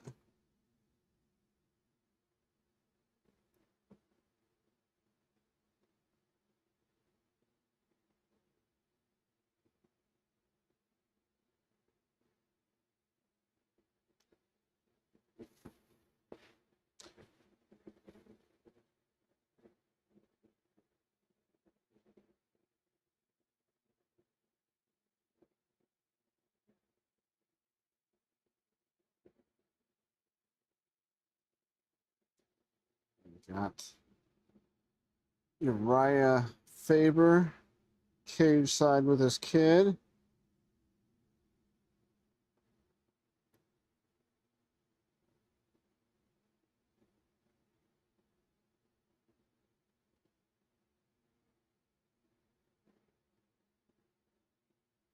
I remember having my middle son at one of my fights long time ago, before my youngest son was even born. And we were sitting behind fans of one of the main event fighters. Like his entire cheering section, his family and friends were sitting in front of us. And my middle son started cheering for his opponent. Like, dude, you're going to get me beat up again. Shut up. Just thought of that just because I saw Uriah Faber with his kid at cage side. Or a few rows back from cage side. All right. Getting ready for third fight of the main card. And I'm going to sneeze, guys. So I apologize in advance. Maybe I'm not going to sneeze. Caught it soon enough.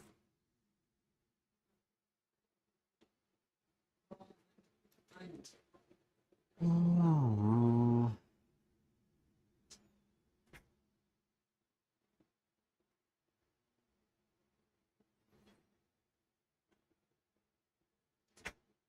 All right.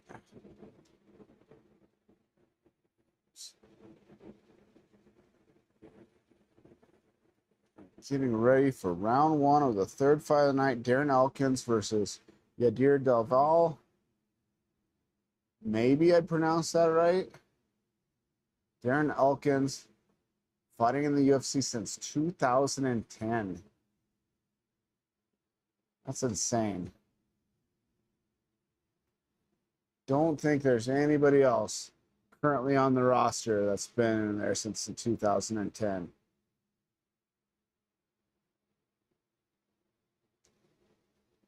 Huge favorite is Delvale. Oh, Elkins goes for a takedown. Good wizard by Delvale. It's back up. Let's go to the back, but Elkins comes back up. Hits him with a big left hand. Delvale drops him with another left. Referee comes in and stops the fight.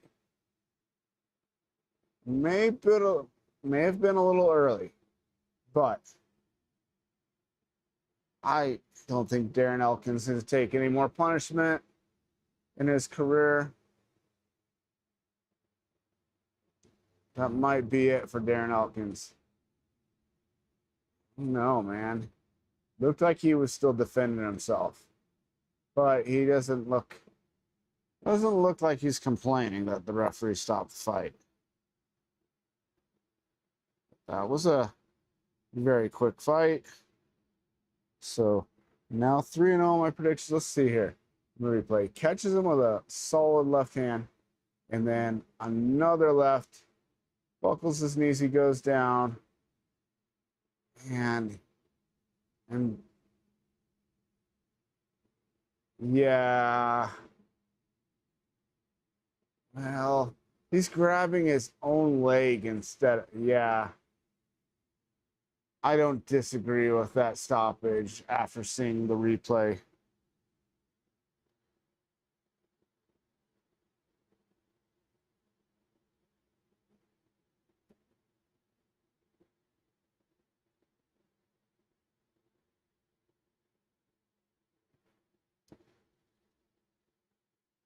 All right, so I am predicting Ferreira over Quarantillo in the next fight.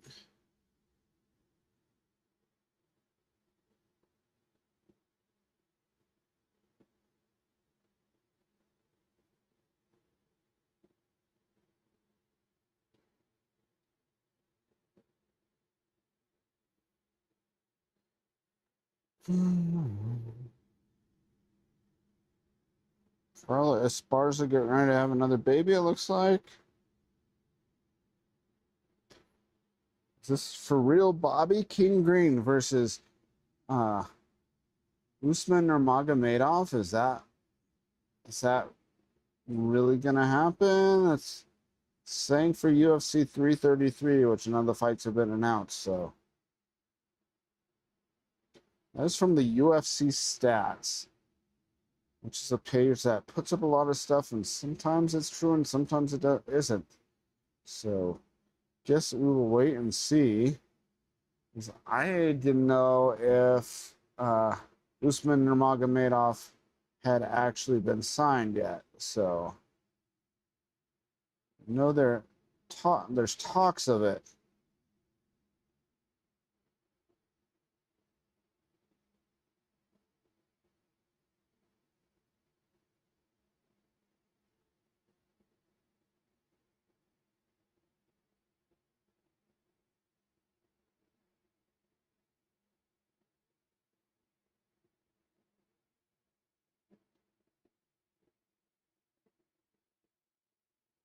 So I guess on Joe Rogan's show, they're asking Justin Gaethje about the controversy of people saying that he had stuffed his gloves with something in the fight with Ilya, and he laughed about it and then told his accusers to F off.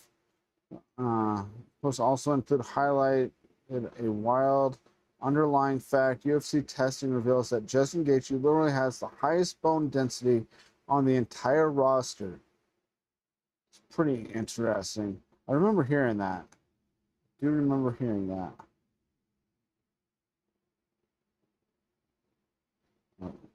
Apparently, low kick community declined my post.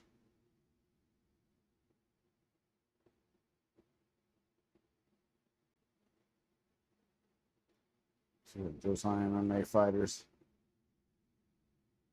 Pending group admin approval. All right, well.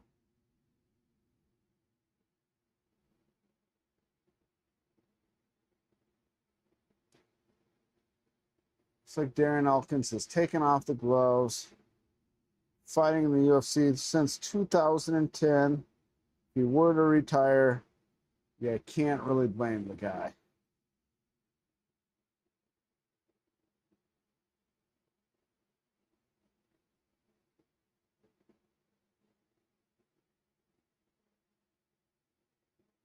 Should share my stream on another one. Up, declined. Learn more. Your comment was automatically declined based on certain criteria in this group. Try reaching out. Okay.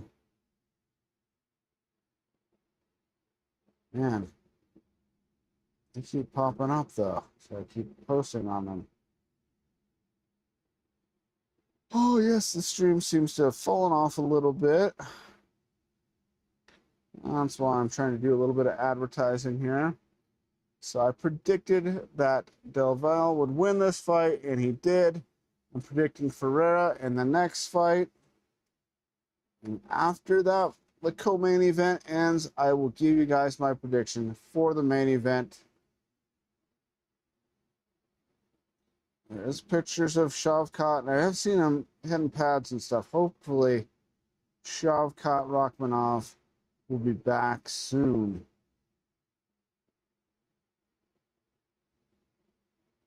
Hopefully it's early 2027, not late 2027 like some people have said.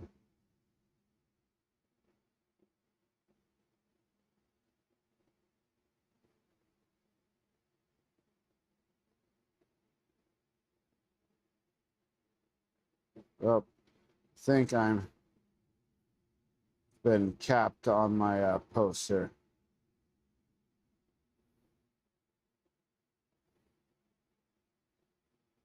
Yep.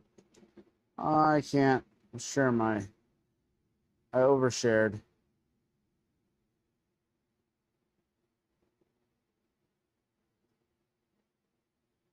It's not letting me add any more comments. Try one more time. Nope. We limit how often you can post comments or do other things in a given amount of time in order to help protect the community from spam. All right. Well, that's it. No more link sharing. Get what I get the rest of the evening. Better turn up the sound so I can hear it. Coaches, you know, Danny, Chris, Holdsworth, Joe Rodriguez, I just, you know, they've been with me from the beginning. They believe with me, believe in me from the beginning. You're not big for obviously team alcohol guys from that gym. Holdsworth, Jiu-Jitsu, those guys have helped me for a couple of years now. So, you know, I got Darren Elkins just retired, honey. Darren Elkins, he's been fighting in the UFC since 2010. I wouldn't be here without my wife. She's been aboard on board the whole time. She supported me. You know, my kids, Emma and DJ, I love them. And I definitely got to thank everybody in the UFC. I mean, this has been a journey, man. I mean, 16, almost 17 years. I never thought I'd still be doing it at 43 years old. I just, like I said, I'm thankful for all my fans. I appreciate you guys. I mean, one thing I've always said, I was up there in the cage. Sometimes it didn't go my way, but that's life. You gotta keep on going, so don't have to give up on yourself. Keep going. Well, you have been an amazing fighter to watch. It's been an honor to call you. Congratulations on everything. Ladies and gentlemen, 43. give it up for Darren Elkins.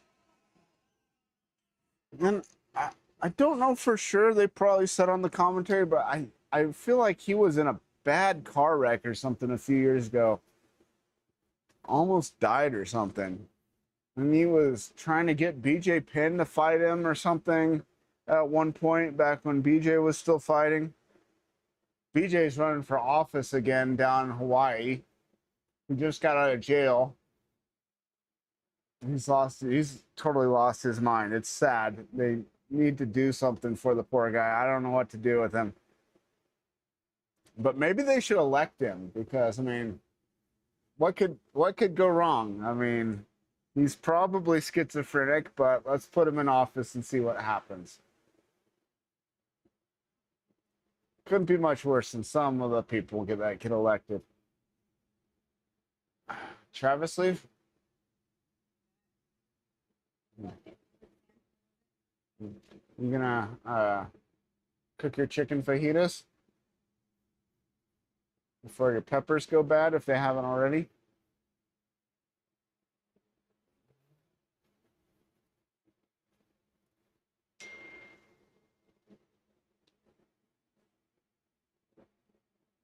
What?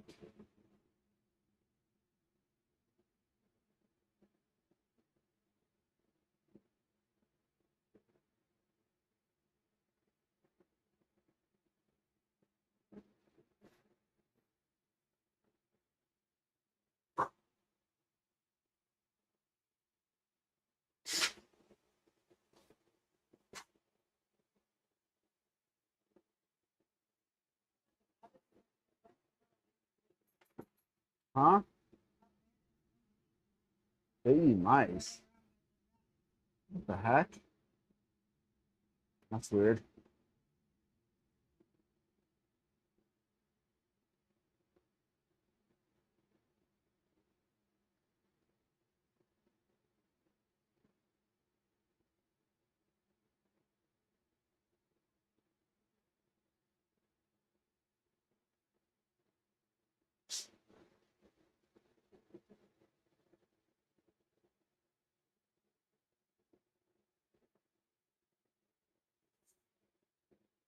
All right, so getting ready for the co-main event: Billy Quarantillo versus Diego Ferreira at lightweight. I feel like Quarantillo's fought at featherweight also. Let's look back at that.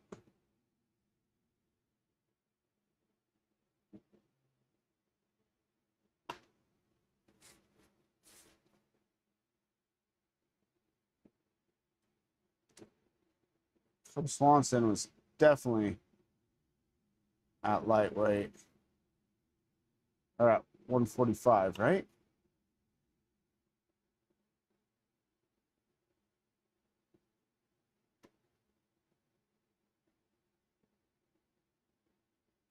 Featherweight, yes. Last fight was at featherweight. Does he normally fight at this weight class? Yusuf Zalal. And that fight was a while ago. 2024. Billy Quarantillo, where is he at? That was also at featherweight. Is this a new weight class for him? Damon Jackson, that was his last win in 2023.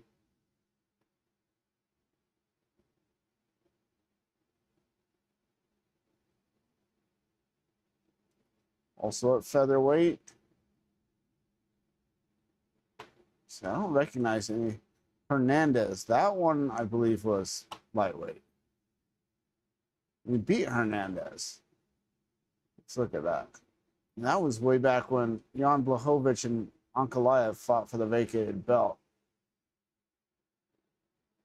No, that was featherweight. Huh. I thought Hernandez was a lightweight. Who did Hernandez just beat? He just fought somebody.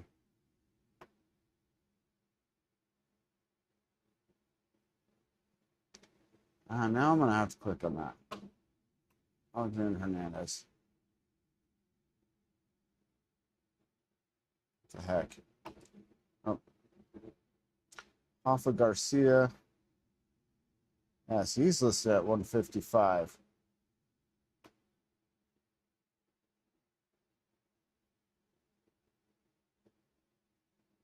Interesting.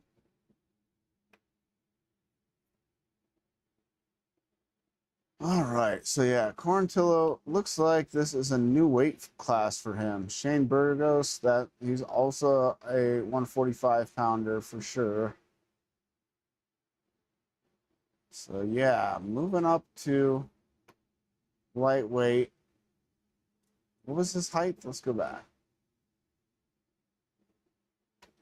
Go back.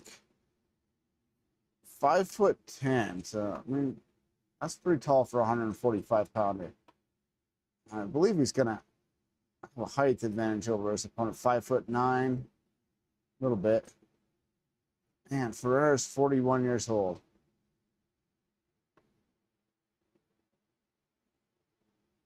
But I already said Ferreira's gonna win, so. New weight class though for Billy Quarantillo. I did not take that into account.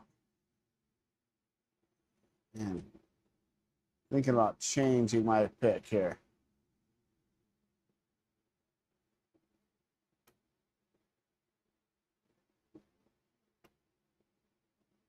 What was Billy? 37 there. Close enough in age. I don't feel like the age is going to be a factor. That weight class change, moving up sometimes can be a good thing.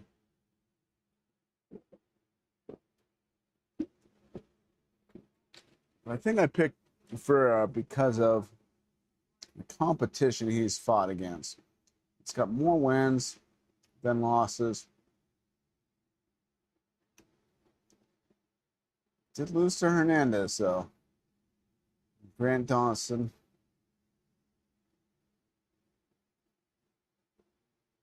Rebecki, we just saw a little bit ago.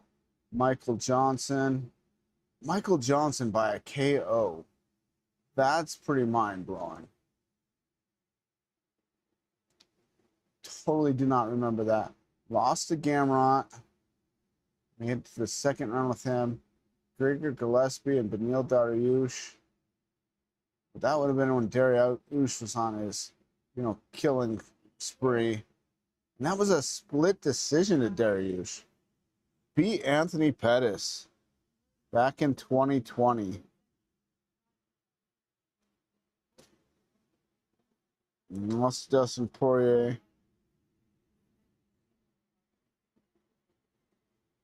Yeah, I'm going to stick with Ferreira. Well, I do think this is a very close fight. So, thus far, I am 3-0 on the main card in my picks. If you're just joining us, I see I got 2 new people just jumped in.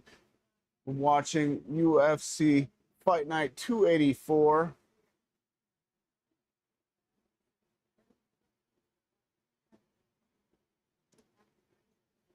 I'm getting ready for the co-main event. I picked Ferreira. I do think that his opponent moving up a weight class, Billy Quarantillo, that could be a factor, a positive factor for him. But Ferreira has been in the division, has wins over former UFC champions. He's had quite the career. Both guys getting up there a little bit in age for lightweight fighters. I don't know who is the favorite going into this fight. I have not seen the odds. Quarantillo's tough. But Ferreira is tough also. He's fought some of the best in the weight class in his time in the UFC. But yeah, I do definitely think it's a positive for Quarantillo moving up to lightweight. Crazy to think somebody at 37 years old would want to cut weight.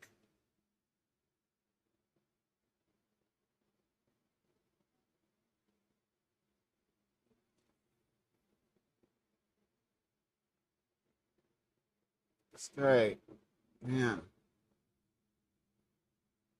a lot of big wins in his career.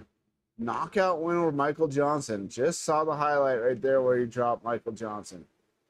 And he beat Rubeski, who we saw a few weeks ago, looked very impressive. So he's got some big wins. Yeah, that's why we're getting today.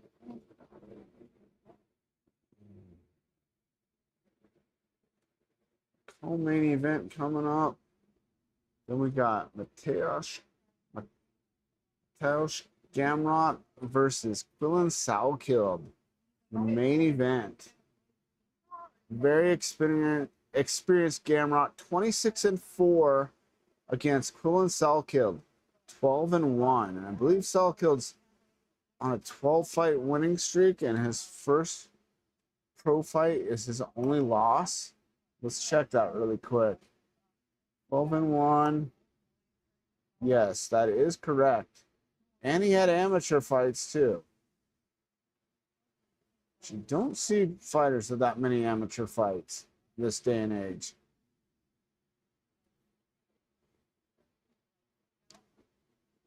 Undefeated in the UFC. Hasn't lost since his first pro fight, February 13th of 2021. It's a pretty good mix of, it's a few decisions, but a lot of finishes. Including his last fight, TKO of Beneil Dariush, submission of Jamie Malarkey, knockout via head kick halfway through round 1 against Haskvarats, decision over Ashmus. That he controlled that fight on the ground, the whole fight. TKO over Jubilee. It's a straight cross, put him down. So he has a win by knockout by a head kick and by punches in the UFC. He finished with strikes on the ground in that last one. you're just joining us, we're watching the co-main event of UFC Fight Night. What is this? What did I say here? It says in the title.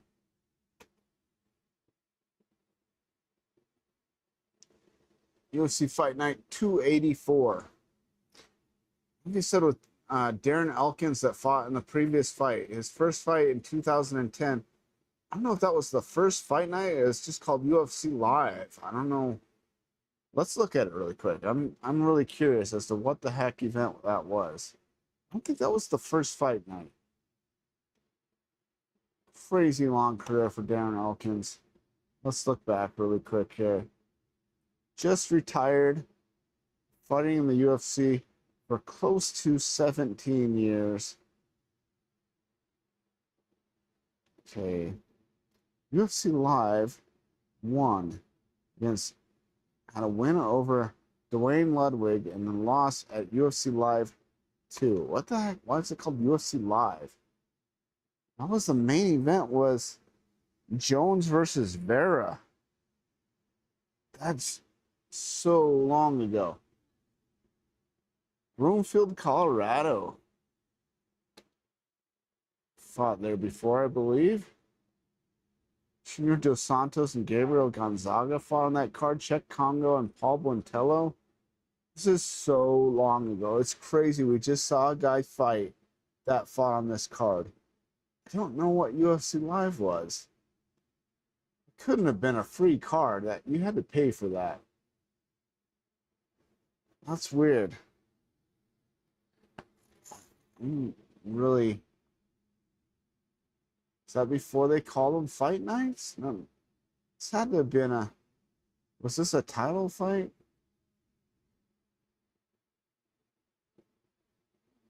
Wow. He beat Vera in less than a round. That's crazy. Vera was so good back then. When Vera said he was going to be a 2-division champion, he may have become a 2-division champion later in a different organization. Never was a 2-division champion in the UFC, though. Unfortunately for him, seemed so promising early in his career, though.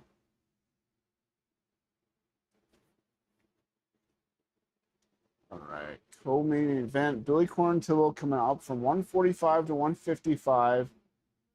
Probably a good idea. Really big to have fought at 145. Diego Ferreira fought a who's who in the lightweight division.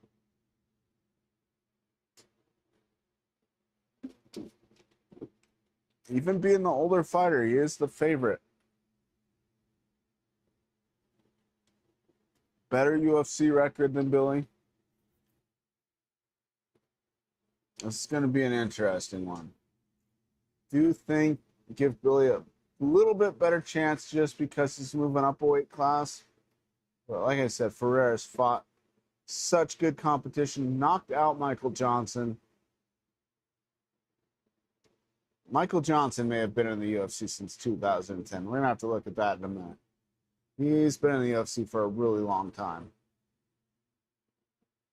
All right, round one starting. Billy comes out with a front kick immediately. For a good side-to-side movement, moving his head side-to-side a little bit. Oh. Some big shots landed by Billy there. Oh, man. Billy's landing some good shots here. Maybe this guy should have come to lightweight a long time ago, but Ferreira answers back. Lands a couple good shots, throws a front kick of his own. Cross on the inside. Oh, Billy tries clinching up, and Billy gets either dropped or dropped down for a takedown. I'm not sure what happened there. We're going to have to see that on the replay. We're back up. Billy may be hurt. I'm not sure. Throw another front kick to the body.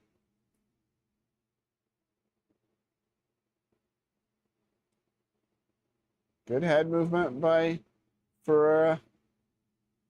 Ferrer switching stances. Billy switches stances too. Goes for a left head kick from that opposite stance, but misses. And Ferrer landed a couple shots in there. Ooh, man, Ferrer throwing for the fences there, man. Big shots. Big right body kick by Ferreira. Billy coming forward, keeping Ferreira backed up, but Ferreira throwing and landing big shots again.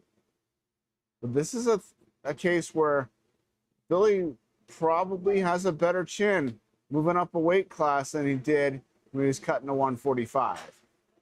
But he's facing probably more power than he's used to also. Billy in on a single, drives Ferreira into the fence. Ferreira drives an elbow into his ear, circles back off. Ferreira's got control of the middle, lands pretty good combo. Billy making a little bit of a face there. Not the best sign. Oh, man. Oh, goes high with that front kick. Misses and throws a right hand behind it.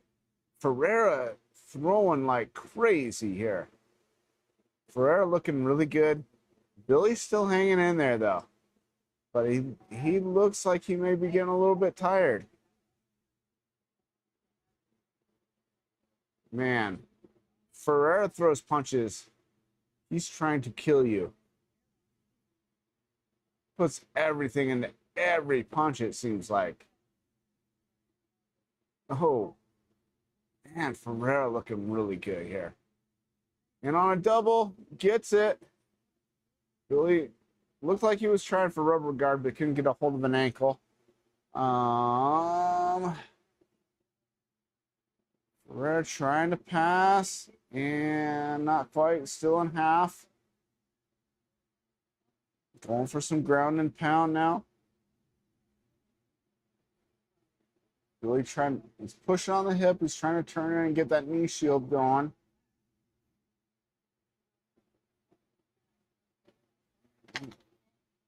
Elevate and attack the free leg, and then use that to scramble back up.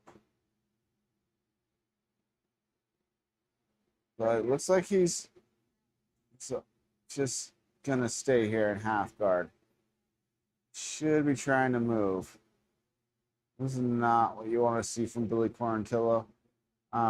Ferreira, looks like he's got pretty good control here. Trying to pass. Pretty much passed here. Yep, he's passed. At least for the time being. Really trying to drive that leg back with his arms. Just be careful not to get that arm strap. Oh, he's back in a half guard, but maybe more that Ferreira stepped into it when Billy got him back into it. So Billy tries for a knee shield, eats a couple right hands for his trouble. Ooh, comes up, and as he does, Ferreira throws that right high kick. I was calling for that earlier in the fight. Oh, few big shots landed by Ferreira. Billy might have landed something in there too. Man, Ferreira's doing really, really good here. If you're just joining us, we're watching the co-main event, UFC Fight Night. Co-main event, first round just ended. Very good round for Diego Ferreira. Had some good ground control, and I feel definitely won the striking. Quarantillo took some shots that probably would have dropped a lot of guys. Probably a good move for him coming up to 155. I know he really wants this win, though, because he's got to be worrying about getting cut from the UFC.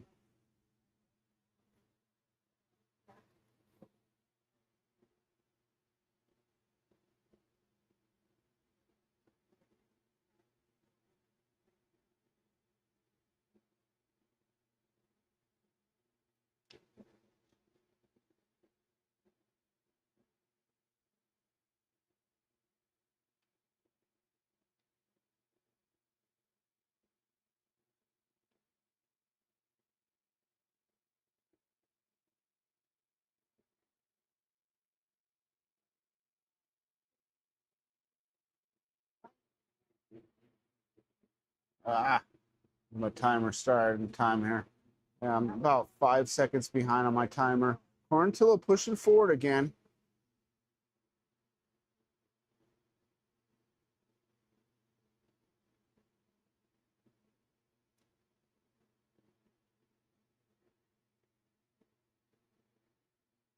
Ooh, Ferreira comes forward with a flurry. But Quarantilla got off the cage, circled back out. It's a good fight, man. Oh, big punches by Ferreira. Switches stance, throws a high kick as Quarantilla comes in punching.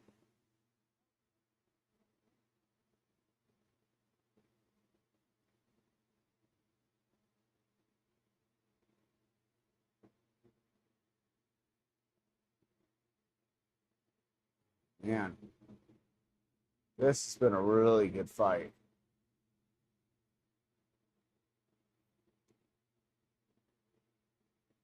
Oh, Ferreira gets a single, but Billy comes back up, looking to switch here. Good defense.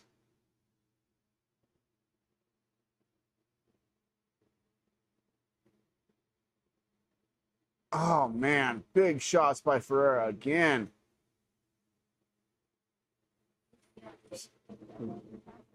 These are shots that stopped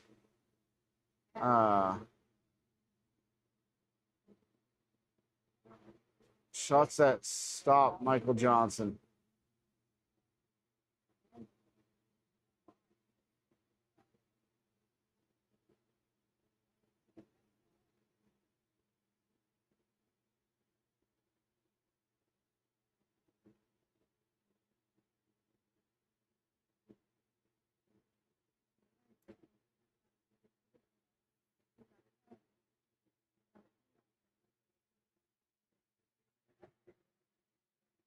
All right.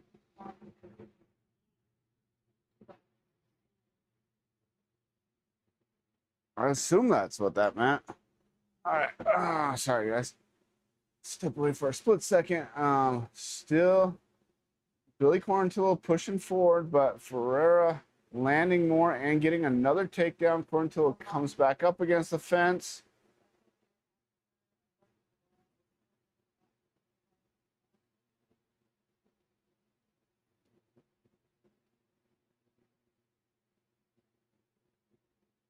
And Billy Quarantilla spins off the fence. Ferreira looking over at the time, maybe. For a southpaw, switches right back. Lands a few more shots.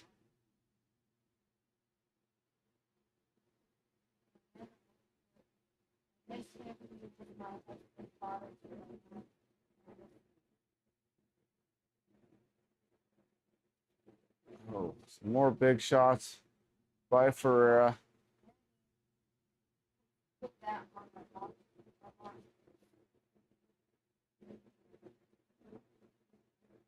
Oh, man.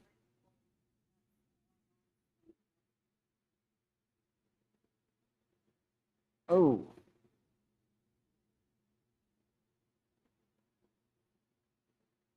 Billy Quarantilla is so tough, man. He's been stepping forward the entire fight, even though he's getting hit more. And he looks like the bigger fighter, even though Ferreira has been in this weight class for years. Oh, big shots by Ferreira again. 49-13, 41-29 this round. Both rounds for Ferreira.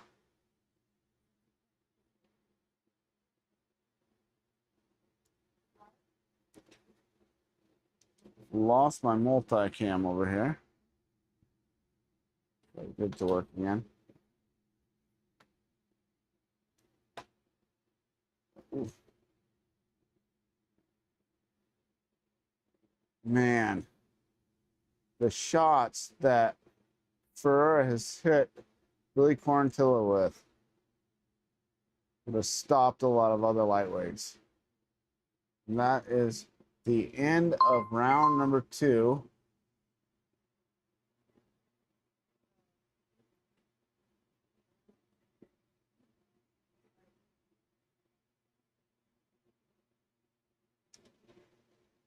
Wow.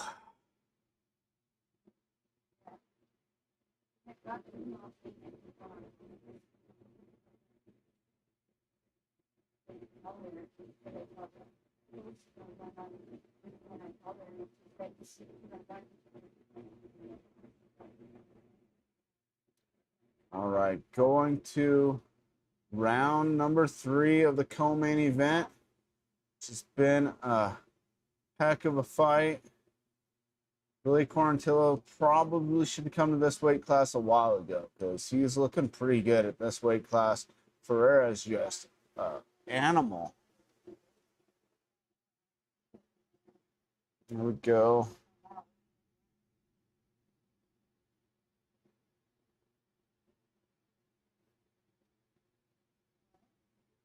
Quarantillo pushes forward again. He's eating a lot of punches, but he just keeps moving forward. Oh, big shot.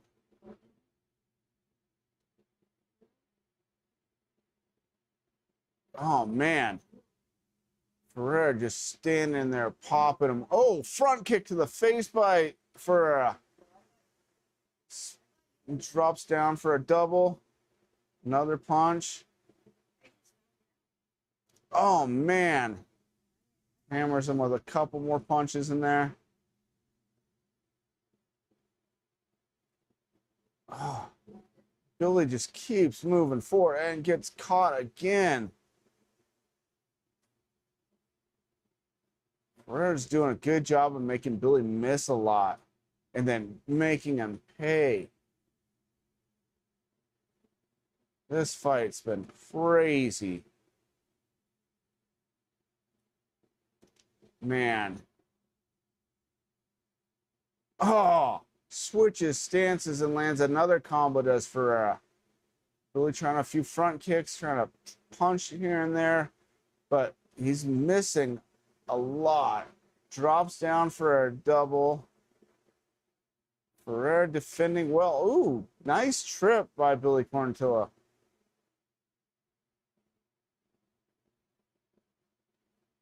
If you guys are watching this, when this fight's over, give me a comment. Tell me what you thought of this fight. This could be this definitely fight of the night so far, I think. I'd have to look back at the other fights, but man, oh, now Ferreira on his back going for the choke and Quarantillo trying to stand up. Blood dripping from the face, I believe, of Quarantillo. Quarantillo drops him straight down on top of his head, which is which is legal, I believe, when somebody's trying to choke you. Now he's scrambling up the fence, but full mount for Ferreira. Ferreira's dropping some elbows. Billy trying to bring a leg over. What's with guys named Billy doing that? Billy Martin did the same thing to me in our fight.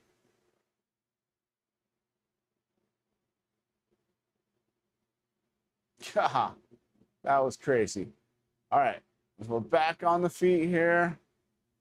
Good jab by Ferreira. Ferreira gets out of the way of a couple punches and lands a few more and in on his own double. Oh, there's a kick. Quarantillo in the face as he comes up. Man, Ferreira is really, really good. I'm going to have to go back and watch a bunch of his fights because this guy might be one of my new favorite fighters. He's not even ranked and he's this good.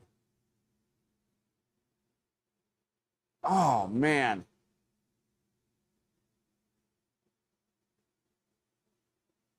This fight has been insane. I want to see the striking numbers when this is all done. No sign that Billy Quarantillo is going away either. Still moving forward. He's had Ferreira up against the fence a lot this fight. But he still gets hit, man. God, Ferreira is so friggin' good. Can't believe how good this guy is. Oh, man. More big shots by Ferreira. Quarantillo's still right in his face, though. Now Ferreira drops down for a double, and good sprawl by Billy. Billy's trying to circle around, throws a little bit of a knee to the ribs. Needs to reach back and crossface here, I think. But he's got that leg sprawled back. He's giving him some shots to the ribs here. But he needs to do something huge if he wants to win this fight. Like, he needs a finish.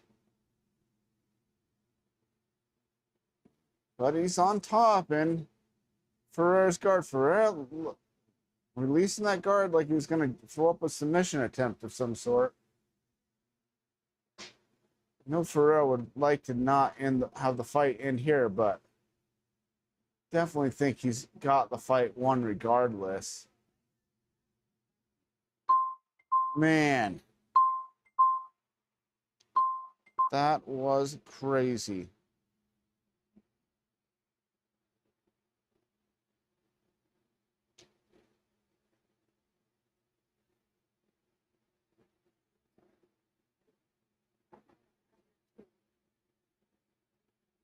That fight was insane. I feel like that's fight of the night. Let's look back here, though.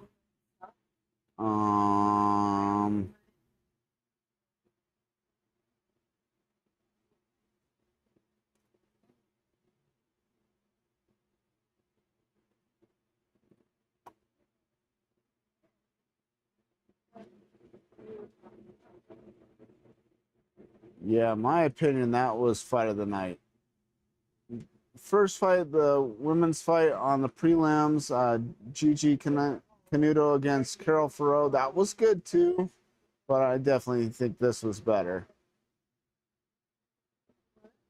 I missed a couple of those fights. I was working on my swamp cooler, my evaporative cooler. So Ferreira definitely getting the decision. I'm glad I picked him. So I was questioning picking him because of his age and because of the fact that I thought Quarantillo would be better in this weight class. But I think if Quarantillo had taken that kind of beating and had to cut a bunch of weight, he wouldn't have done it as well.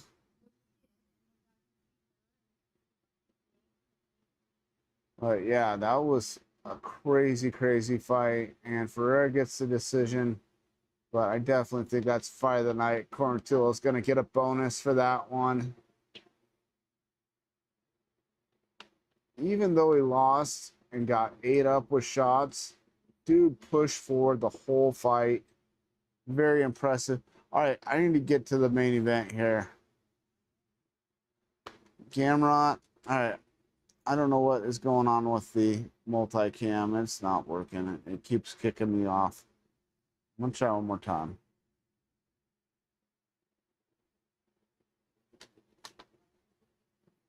Watch live. All right, so Gamrot.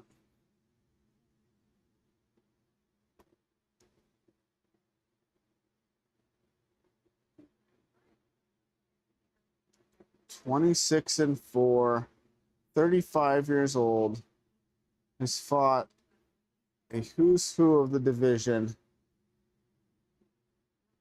Wins over some pretty big names. The losses, only the big names also.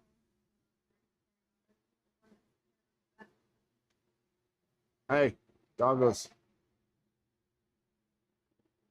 Fighting an opponent, and I thought Gamrot had been in the UFC a lot. All right, so multicam's not working. I'm going to kill this monitor. All right. Saul killed.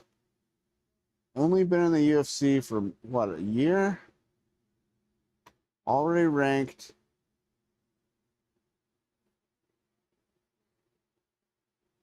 So,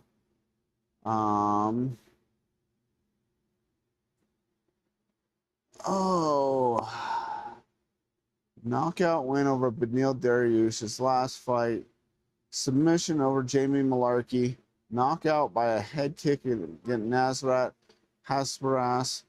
Decision, the previous fight over Amazuz, who I believe they said trained with Khabib when Khabib first came to the United States.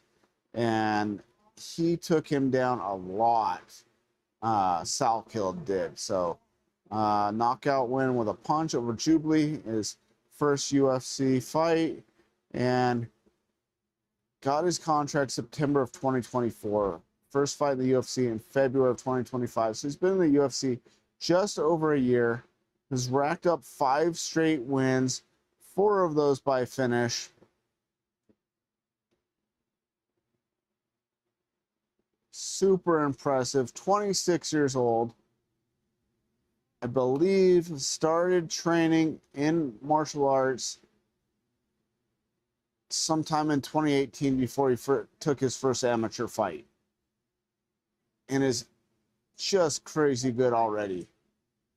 I don't know if he had any previous experience. They said he started training in mixed martial arts right before his first amateur fight.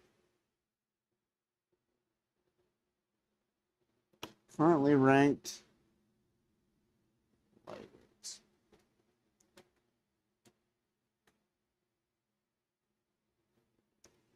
Can't review here.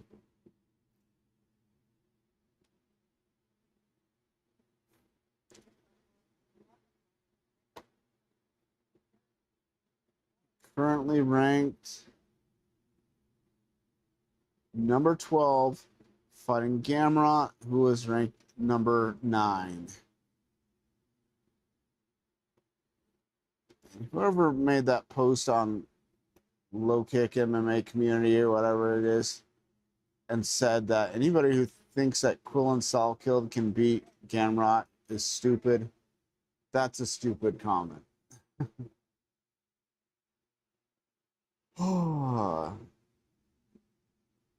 Salkild is the odds favorite. So you guys got to know I'm leaning towards Salkild. I do really like Gamrot. I think Gamrot is a really great fighter. I just think Salkild is somebody on the move, moving up in the division, in the rankings. And I really hope we get to see Salkild versus Mauricio Hufi at some point. Gamrot, he's standing southpaw right now, warming up, but I do believe he switches stances quite a bit. Salkild fights from both stances, wrestles some, has good jiu-jitsu, and has crazy knockouts. Definitely got to go with Salkild. I am currently on the main card, 4-0 on my picks. Refresh this. Ty Cole Miller won. I said he would win. Ternera won. I said she would win. Del Valle won. I said he would win. Ferreira won against Billy Quarantillo. Definitely fight of the night. To me, fight of the night. Maybe even I don't know if I'd say a fight of the year. We've had so many good fights this year. But fight of the night for sure. All right. So it's time for the main event. I'm going Salkild. Do feel like Gamrot is a really, really tough test. Salkild has a win over Dariush. Dariush has a win over Gamrot, but that was when Dariush was on his win streak. So does the win over Beneil mean as much when he's on, had a downswing in his career and been knocked out quite a few times? Probably not, but Dariush was fighting really good in that fight. Salkild just showed a very, very high level of skill in that fight to come back and get the win. He got hit with a punch, looked like he was dropped a little bit early on, and then came back.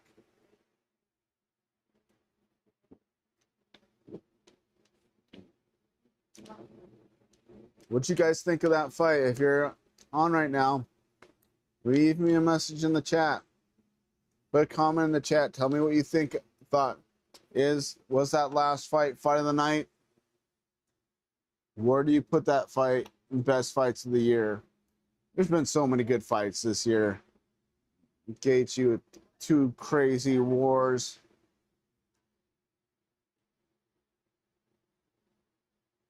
Can't even think of all the great fights we've seen this year. Since the UFC came to Paramount, we've had some crazy shows. Can you throw me my phone back? It's right there.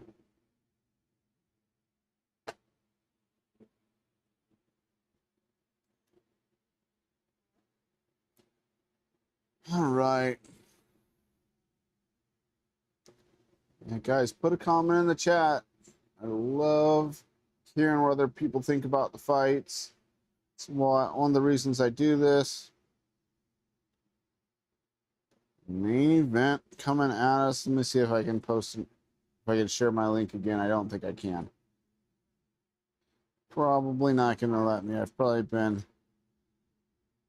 froze from making comments.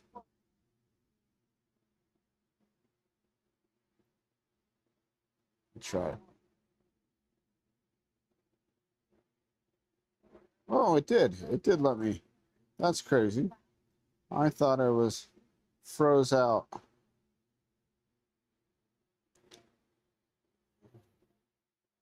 Still nothing in the chat, guys. Come on. Tell me what you thought of that fight.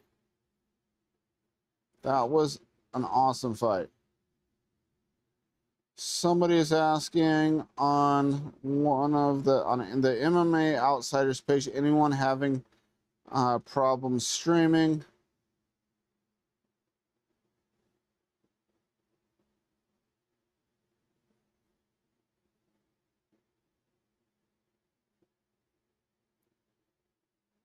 The English stream is working,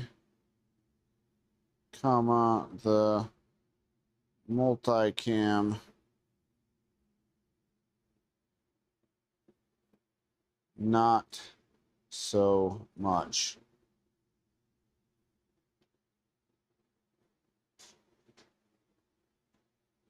All right. Salkilled coming to the ring with a Australian flag mask on. 103 active Australian UFC lightweights. Yeah, when this fight got announced, I was excited because, you know, Gamrot is one of the biggest tests in the weight division. Has a win over Arman Sarukian.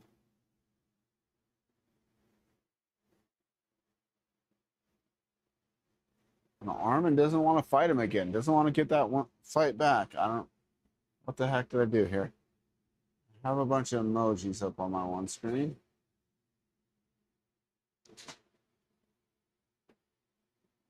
Yeah, I feel like Salkilled, the amount of time this guy's been training, and I mean, been doing this less than 10 years. He looks like he's got a black eye on his left eye. Is he sparring warming up?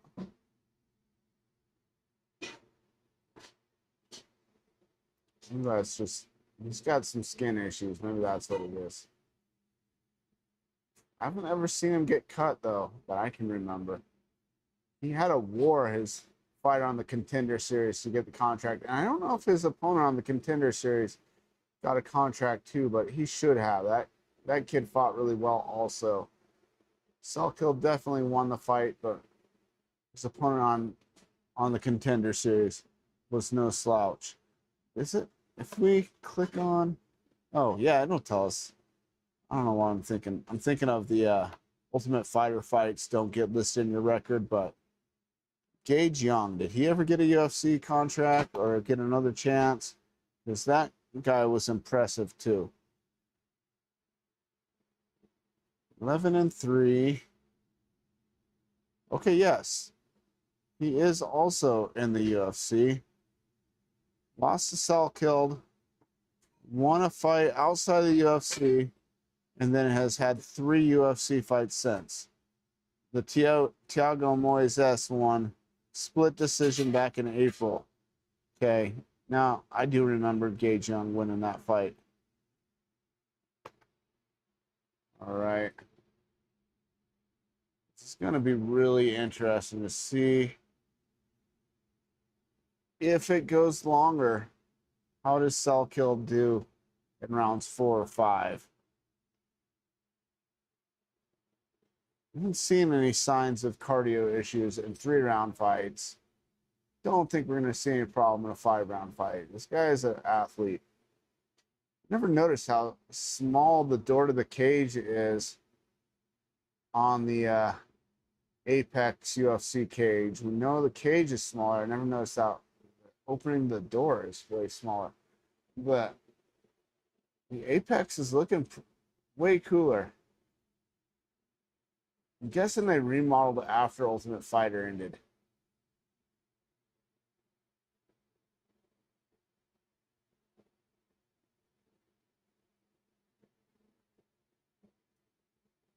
So I'm gonna have to look up. It's the Performance Institute and the Apex. They're separate buildings, but are they like right next to each other? I wonder how that works. I was just wondering because on Ultimate Fighter you saw them at the PI, and then all of a sudden they were at the Apex.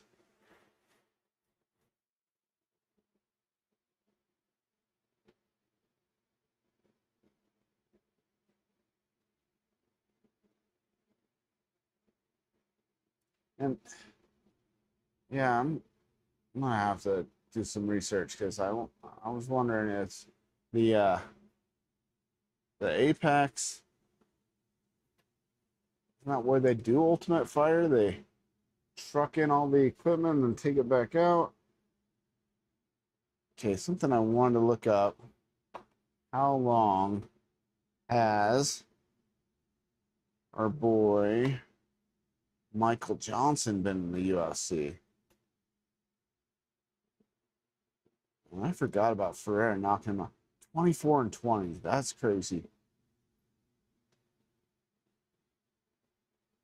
I bet he's got to be close to the amount of time that Elkins has been in the UFC.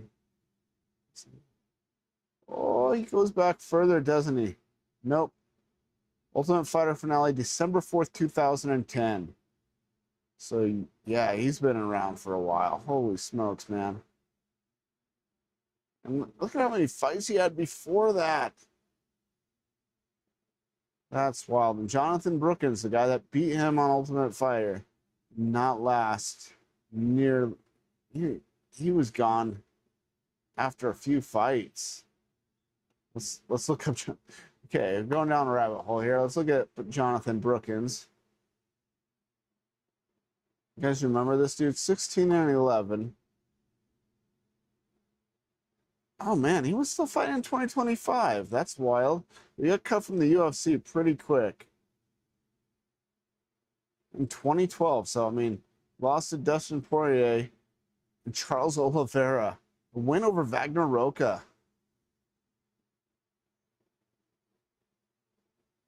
Beat Michael Johnson on the Ultimate Fighter and then went 1-3 in the UFC and got cut after winning Ultimate Fighter. Pretty wild. Dustin got him with the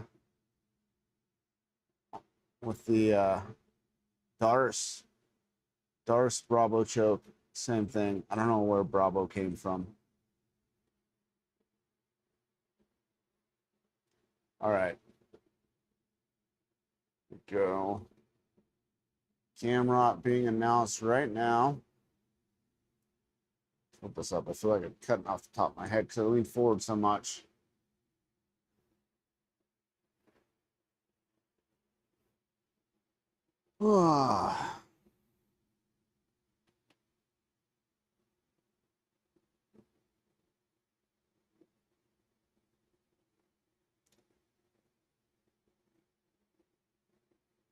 Camera looks a little bit different. I think his hair is shorter and his beard's longer. All right. Here we go. Jason Herzog is the referee. God, it's not Herb Dean. Just kidding. Herb Dean's not done a bad job tonight. He's had a few good weeks now. You can't give Herb Dean too much grief. All right, here we go. Round number 1, main event. Quillen Salkeld. It's Mateusz Gamrot. We are on. Man. A lot of height for Salkeld. No, how much reach advantage? Few inches, so. Not looking good. Yeah, it said on the one slide, it was saying he's southpaw. I just feel like he switches a lot. Right now, he's standing orthodox. Both fighters. Oh! Salkeld landed a good left hook that wobbled Gamrot. Gamrot shoots in on a low single. Salkeld defending well. That's not an easy thing to do against Mateusz Gamrot. And he's getting on top of Gamrot now. Gamrot's still trying to hang on to that leg. He's got to wrap up the other leg or do something different here. He stands up with the leg. Salkeld's still punching him in the face while he's doing it, though. And he digs the underhook. Good by Salkeld. Blood coming from the left eye of Gamrot already.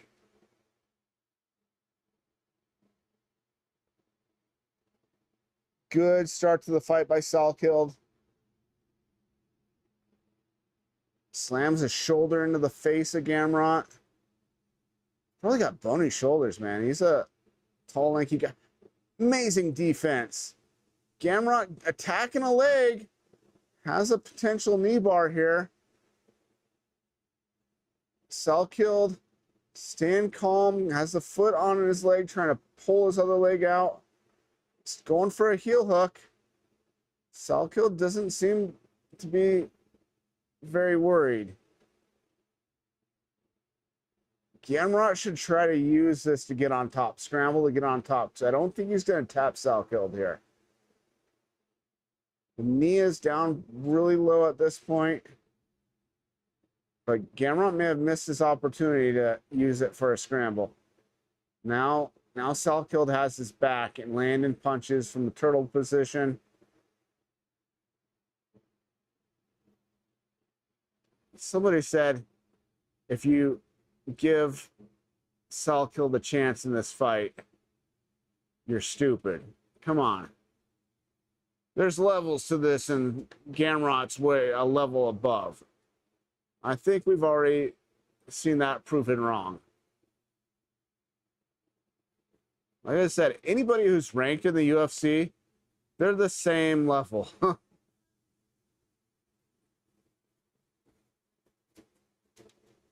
Oh, Gamrot going for punches, and Salkeld goes down for the double and gets him down. Stepping over the legs, Khabib style here, wrapping up the legs with his legs.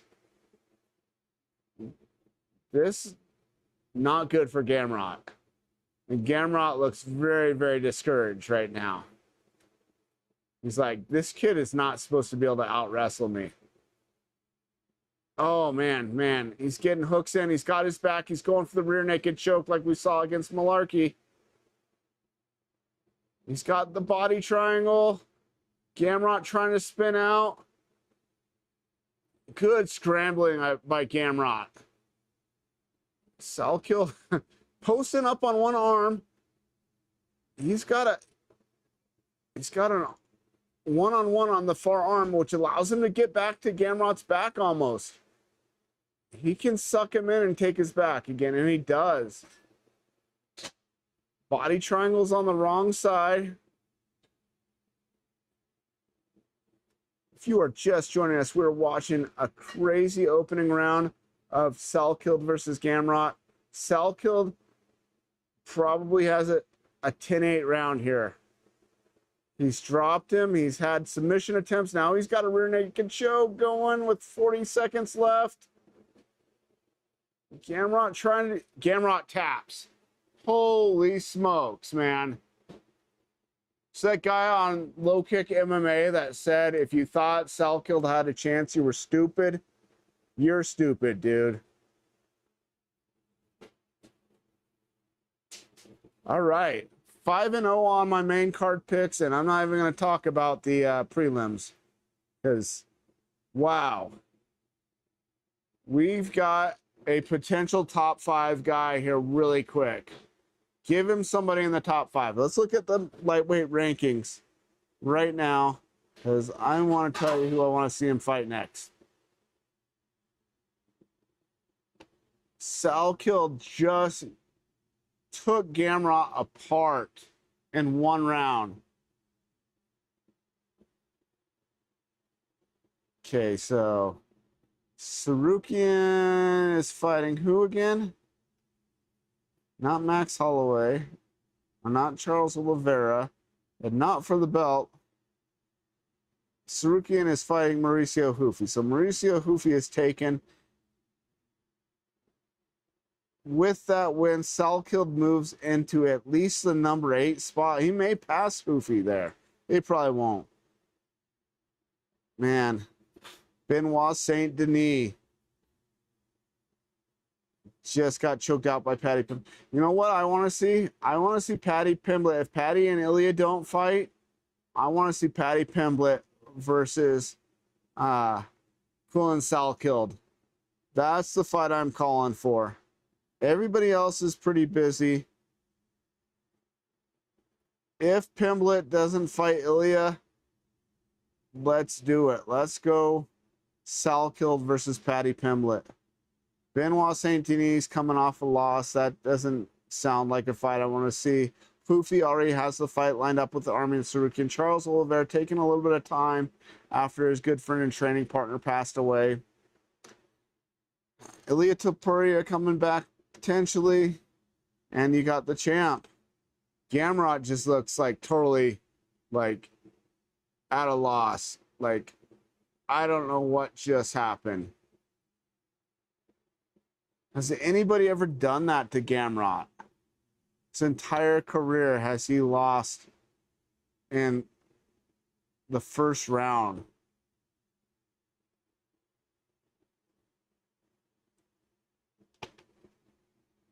Salkild is an animal, man. Don't know if I've got a way to turn my sound up.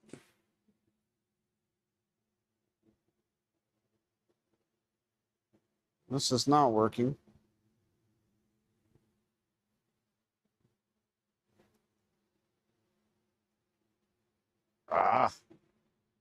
Can't turn on my sound on my TV. None of my remotes are working.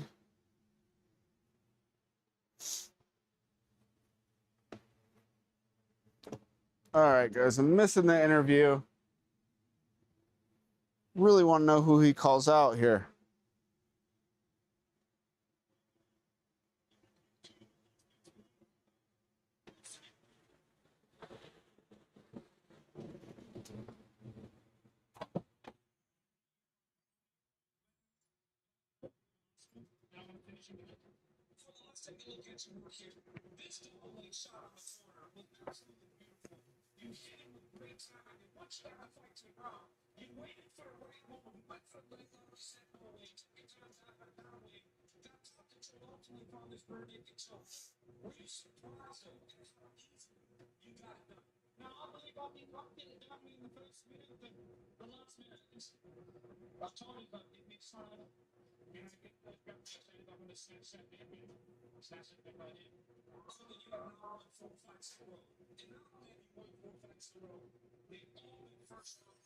Guys, if you're just joining us, looks like somebody just popped on the stream.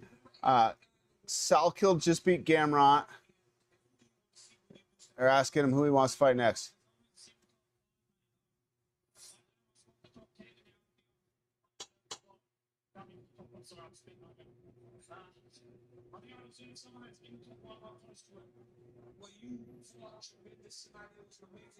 All right, so he just wants somebody in the top 5. I'm saying Paddy Pimblett. If Pimblett isn't fighting Ilya, Paddy Pimblett versus him. Everybody else, when you look at the rankings, is pretty much taken.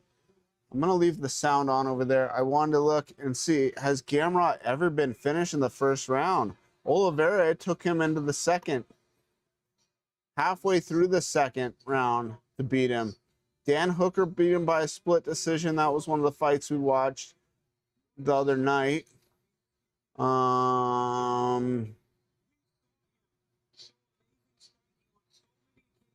Dariush beat him by a decision. Yeah, he's outside of the UFC, maybe? No, he was undefeated before the UFC, Gamrot was. Joined the UFC in 2020. Doesn't it seem like he's been in there longer than that? Lost his first one to the Georgian Viking Guram Kutakaladze. I like saying his name. That's why I had to throw that out there. Split decision in his very first UFC fight. Then went on a 4-fight winning streak over Scott Holtzman, Jeremy Stevens, Diego Ferreira, who we just saw, and Arman Sarukian by unanimous decision. Lost the decision to Beneil Dariush when Beneil was on his hot streak. And then beat Jalen Turner, Rafael Fiziev, and Rafael Dos Anjos before losing the split decision to Dan Hooker. And then beating Ludwig Klein by a decision. Submission to Charles Oliveira.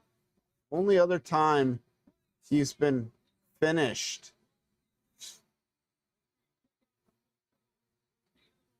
Yeah, that's the only time he'd been finished was by Charles Oliveira. So maybe, man, maybe when Charles comes back, I don't know how long Charles is going to take off. I mean, that's a rough thing. Losing your best friend like that. Very unexpected. Once again, prayers for family of oh my gosh, I'm sorry. I need to remember his name here. Let me look back here, guys. Sorry. It's going to come to me before I even find it. Watch this. Maybe. Nascimento. Alan Nascimento. Yeah, that's a rough one, losing one of your main training partners and friends like that. Definitely prayers for all of his family and his friends and training partners. So yeah, I don't know when we'll see Charles Oliveira back. Arman is taken. Max Holloway probably not going to fight unless he gets a title fight. Poofy is taken in the Arman Sarukian matchup. So yeah, Paddy Pimblett is number 5. He's calling for a number 5 guy. I think that's a good matchup. Unless Ilya's coming back, and then you got to do Paddy Pimblett versus Ilya. Man, I don't know. Who else is there? There's nobody else. I mean, if Hoofy were to beat Sarukian, or you could fight the winner of Hoofy and Sarukian, maybe, if Paddy's taken. They're not going to have him fight Max Holloway, and they're not going to have him fight Ilya, and he's not at where he's going to get a title shot yet. But wow.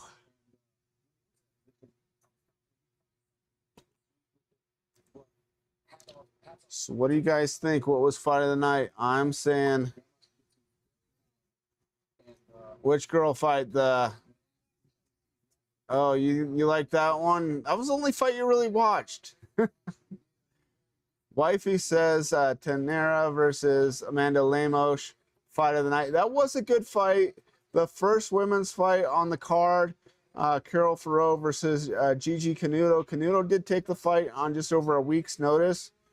Came straight off of Ultimate Fighter. Of course, that got done filming a few months ago, but they just aired her fight on Tuesday, and then she fights in the UFC on Saturday, which is pretty wild. I think that's a first. I don't think anybody has ever fought in the UFC before their season of Ultimate Fighter ended.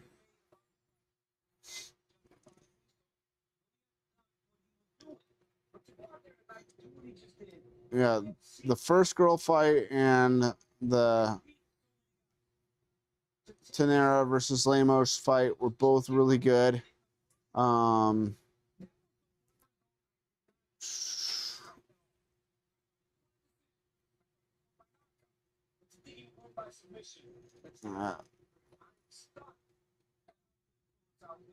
Salkill is just amazing, man.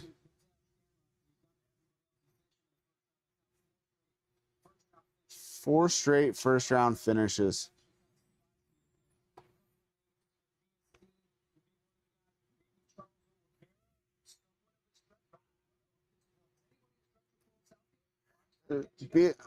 Charles Oliveira is not a stretch. You know, they're just saying that, you know, do we put him against Charles Oliveira? Is that a stretch?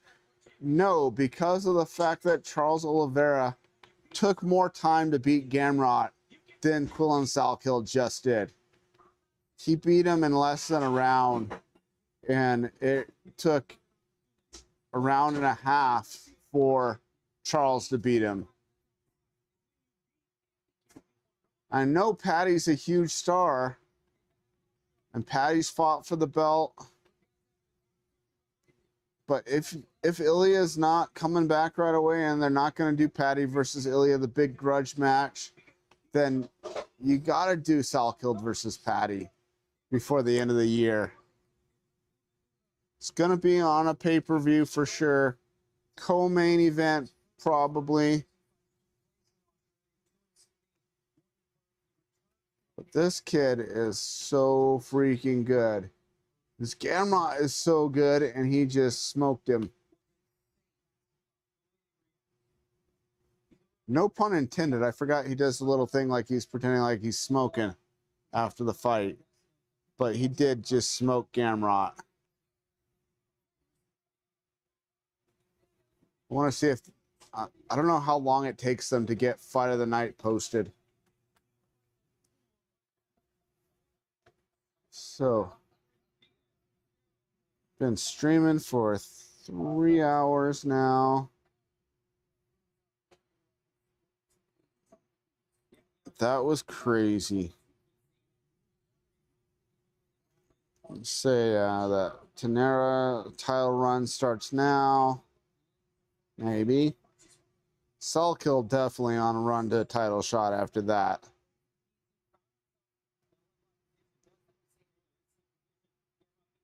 We saw the retirement of one of the longest careers in the UFC, Darren Elkins.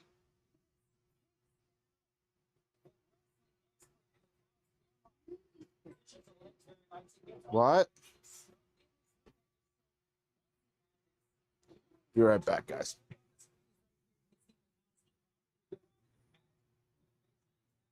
What, Mama? Maybe not. I don't know. Canned stuff.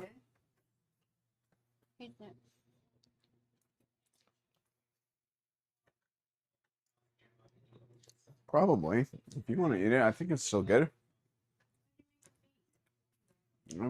It's not my favorite to begin with. I don't usually eat the tomatoes and peppers. I like the rest of the fajita stuff. All right.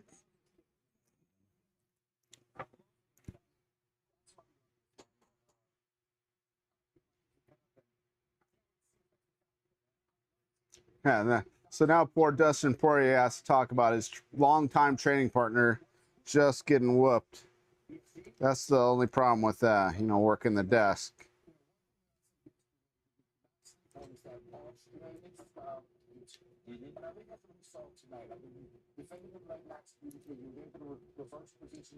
Great night of fights.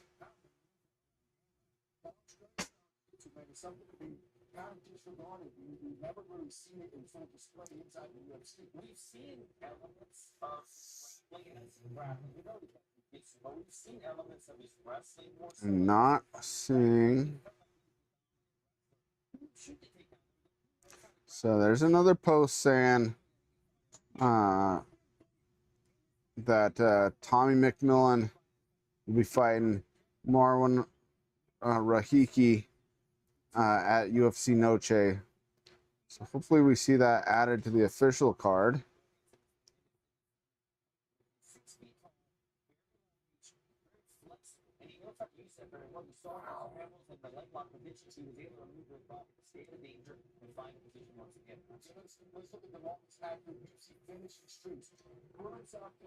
Oh, yeah, I want to see what Fight of the Night is. but I may go ahead and end the stream so I can eat my dinner. Okay, this is also again on the UFC stats page. They're saying King Green versus Usman Nurmagomedov, October 24th. This fight was in the works. How would Usman? So they're not saying it's absolute definite thing.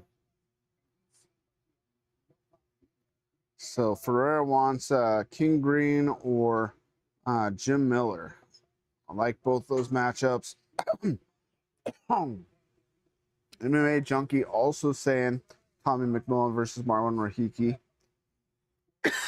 All right, guys.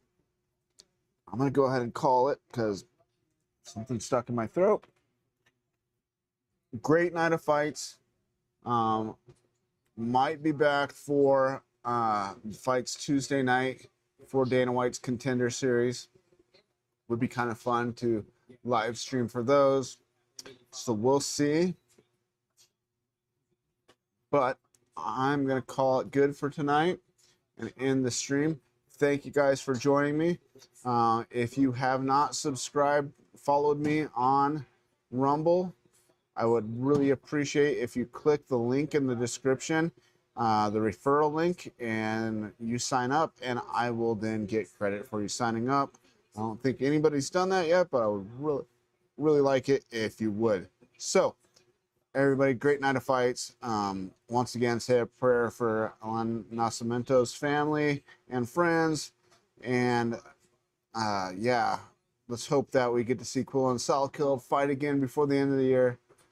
I would love to see him fight Paddy Pimblett. What do you guys think? Leave me a comment. Not in the chat, but in the comments after this, because I'm going to go ahead and close it out for tonight. So see you next show.